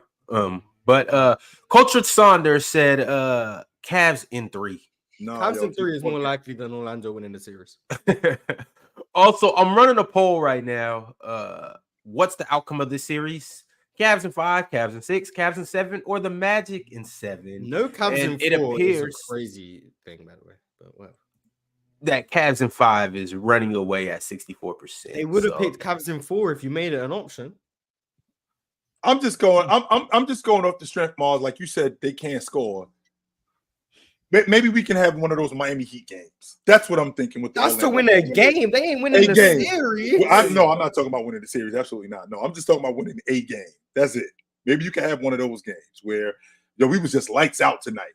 What's the likelihood of that happening again? And Jalen Suggs hurt his knee, so like he gonna play because he a warrior, but he not right. Like they cooked. GG's, man. Good run. Maybe they could go big. Let's go Anthony Black, Franz, Paolo, Jonathan Isaac, and Wendell. Let's just go big. Let's just attack the paint. You know Mars, we got to come up with something. We're trying to come up with. We got to try the paint where Evan Mobley and Jarrett Allen is. That paint. Yeah, we got to attack them, get them in foul trouble. You know what I mean? We can do that. Score from the free throw line while the clock is score from the free throw line. They're shooting 68% from the line. If we shoot 100 of them, boys, if we shoot 100 of them, we make 68 free throws. Hey, honestly though, I'm not gonna lie. Like, I'm looking into the future anyways. Like, I want to play Anthony Black in the series. Come get your feet wet. If you get bullied or if you get outplayed or whatever is the case. Well, let's get it out the way with. Let's let you see how the playoffs feel. What's the difference and stuff like that. I mean, you are a point guard of the future, right? You can't be too much better than Markelle Fultz and Cole Anthony's been in this series. We do look like we're about to lose in 5, possibly 4. Like, let's get the young guy out there and Chitchat, so I'm taking what Ron said. I'm gonna take a step further. I'm gonna go a little overboard here, right? So how do you feel as a GM, a president, an owner of a team, right? And you get a coach with a young team and they know they're not going to win a series, and you go and you're standing outside the locker room and you hear the coach say, "Hey guys, AB, get your feet wet. You're going in there. Guys, have fun. See you later." You know what I'm saying? Like, basically, like, hey, we're not winning the shit.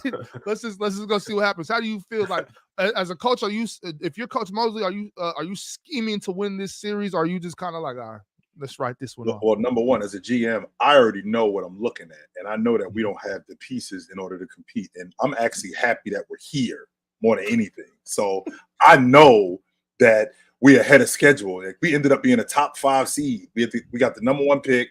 The next year, we a top 5 seed. So I feel like we're ahead of schedule with what we're doing. And I feel like the coach that we have, who I think Mosley could very well be the coach of the year, it's going to end up being the coach from Oklahoma City. But the fact that, he's playing these young guys, that's great for the future, because that means we're going to be even better. So I'm feeling this. I have no faith in us being competitive in this series at all. I have none as a GM. But what I do like, I like the fact that he wants to put these young guys on the floor. He wants to get these young guys involved because we look good in the future. Chill, but as the GM, what if you hear him give that pregame speech like, all right, we're going with the young boys. We're going to sit some of you vets. We're going to go a little younger and go fresher. Y'all have fun.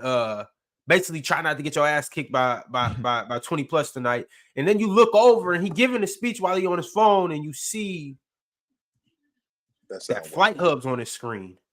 Or he's on Priceline and he's looking at tickets to Mexico. Then what you gonna do? But I'll tell you what, though, I'm actually happy. And you know why I'm happy? Here's why I'm happy, Ron. Because these young dudes that's playing, some of these dudes are going to show out. And you know what I'm going to do? Because I call it check day on draft night. I'm going to dangle a couple of these guys, and I'm going to see what I can get for them. It's too late. Should have tried this months ago. The Magic in this series, I know it's only 2 games, have the worst offensive rating since 1966. Garbage, Mars. Terrible. Mars, get these dudes off the floor. Mars. Get these dudes off the floor, Mars. You to put that stat out there. Trash. Off. The 1966 Detroit Pistons are the only nobody needed to know that, Mars. So shout out to Dave DeBuscher and them. The only team with the worst. The Butcher's coming. That's it. Hey, Ron, to that super chat though, he right though. Might as well get me out there. Let me. Hey, I'm telling you what. Me and Jonathan Isaac, man, we'll get down together at that 4 and 5. What? Nap and Trey said, "Get Ox on the floor. The Magic are cooked." Man, Jalen Suggs, Franz Wagner, Paolo, me, and J.I., man, I'm running the point forward, man. You shoot better from three than the whole team. Guarantee I it. shoot like Larry Bird. Exactly. They need Larry Bird. If I'm not mistaken, isn't Ox in the same condition that Joel Embiid is in right now? Get Ox off the floor. Do not get Ox on the floor. Keep Ox off the floor right now. No. Bad enough we can't score. And now we got a hobble big man. Now we got a hobble big man. No. Get Ox. Nah, you just stand in that corner and knock down some threes. He gonna provide value. Who gonna get him the ball, Mars? We'll figure that out. Yo, they got to do something, Chitchat. This is crazy. There's no way they're like the 1966 Pistons, yo. This is crazy. Dave Bing and Dave DeBusschere. Hey, shout out Dave Bing, man. Easy MB said Rockets and Magic 2028 finals. Dave DeBusschere was a player coach, by the way, that year. So just putting that out there. Like, that's what we're going back to. Dave DeBusschere, player coaching. He was 25 years old, player coaching.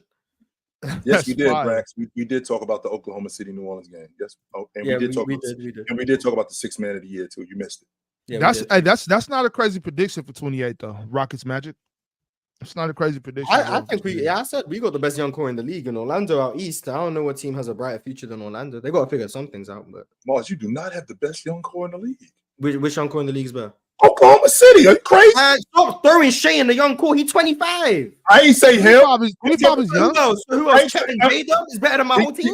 Keep going. Casey Wallace. 25 is young. Yeah, Chet, J-Dub, Casey Wallace is not better than Sengun, Jalen Green, Amen Thompson, Cam Whitmore, Tari Easton, and Jabari Smith. Mars, what you also got to factor in is the treasure chest of first-round picks that they got as well. Yes. We have Brooklyn's picks. We got like 30 of them no more. We got Brooklyn's pick next year. We got Brooklyn pick the year after that. Like Brooklyn gonna be giving us lottery picks for the next 4 years. Okay, so gonna have some late first round picks. Credit to them, but which they're gonna deal, which they're gonna ultimately deal. They're gonna deal them. So yeah, for sure. But like, you talking about young cores. We've got 6 elite young prospects. The OKC Thunder have what? 3, 4, maybe. We have more. Our draft picks in long term are more valuable in terms of what Brooklyn gonna be versus what OKC have. They have more picks, but our picks are definitely gonna be higher in the draft easily. How is our young core not better? We're gonna see. SGA has. You throw Shea in there? You have to because SGA has anywhere from 8 to 13 years left. So you consider Luka a young player still? Jason Tatum too, Mark. Don't forget he came out the year. If you're not 27, 28, guys like Luka and Trae Young as like young pieces, then I get it. You can have 100%. I am. Yeah, that's fine. Okay, if Shea's young, you got it. OKC got it. Take Shea off the table, we got it. Take Shea off the table, and we got it easy. 23 and younger, Houston got it. All right, y'all. Unfortunately, we got to wrap up the show. And we could do this all day, but due to time constraints, we have to postpone until tomorrow, but we will be back with the same crew as today. We're just going to talk about better topics, all right? So y'all pull up, enjoy the rest of the day because Open Gym is going to be on. So y'all go over to Playback, check them out. You can see it right here. Hey, what's the Tatum is 19 joke? I never got that one. He never really aged. That's why every year Tatum is 19. It was something about rookie Tatum, and like, I think it's back from the Kyle Kuzma conversations when like they were the debate, and Tatum was 19 and Kyle Kuzma was like 21 or something. So Tatum's just been 19 forever. Okay, got you. All right, y'all. We out. Later. Flip side.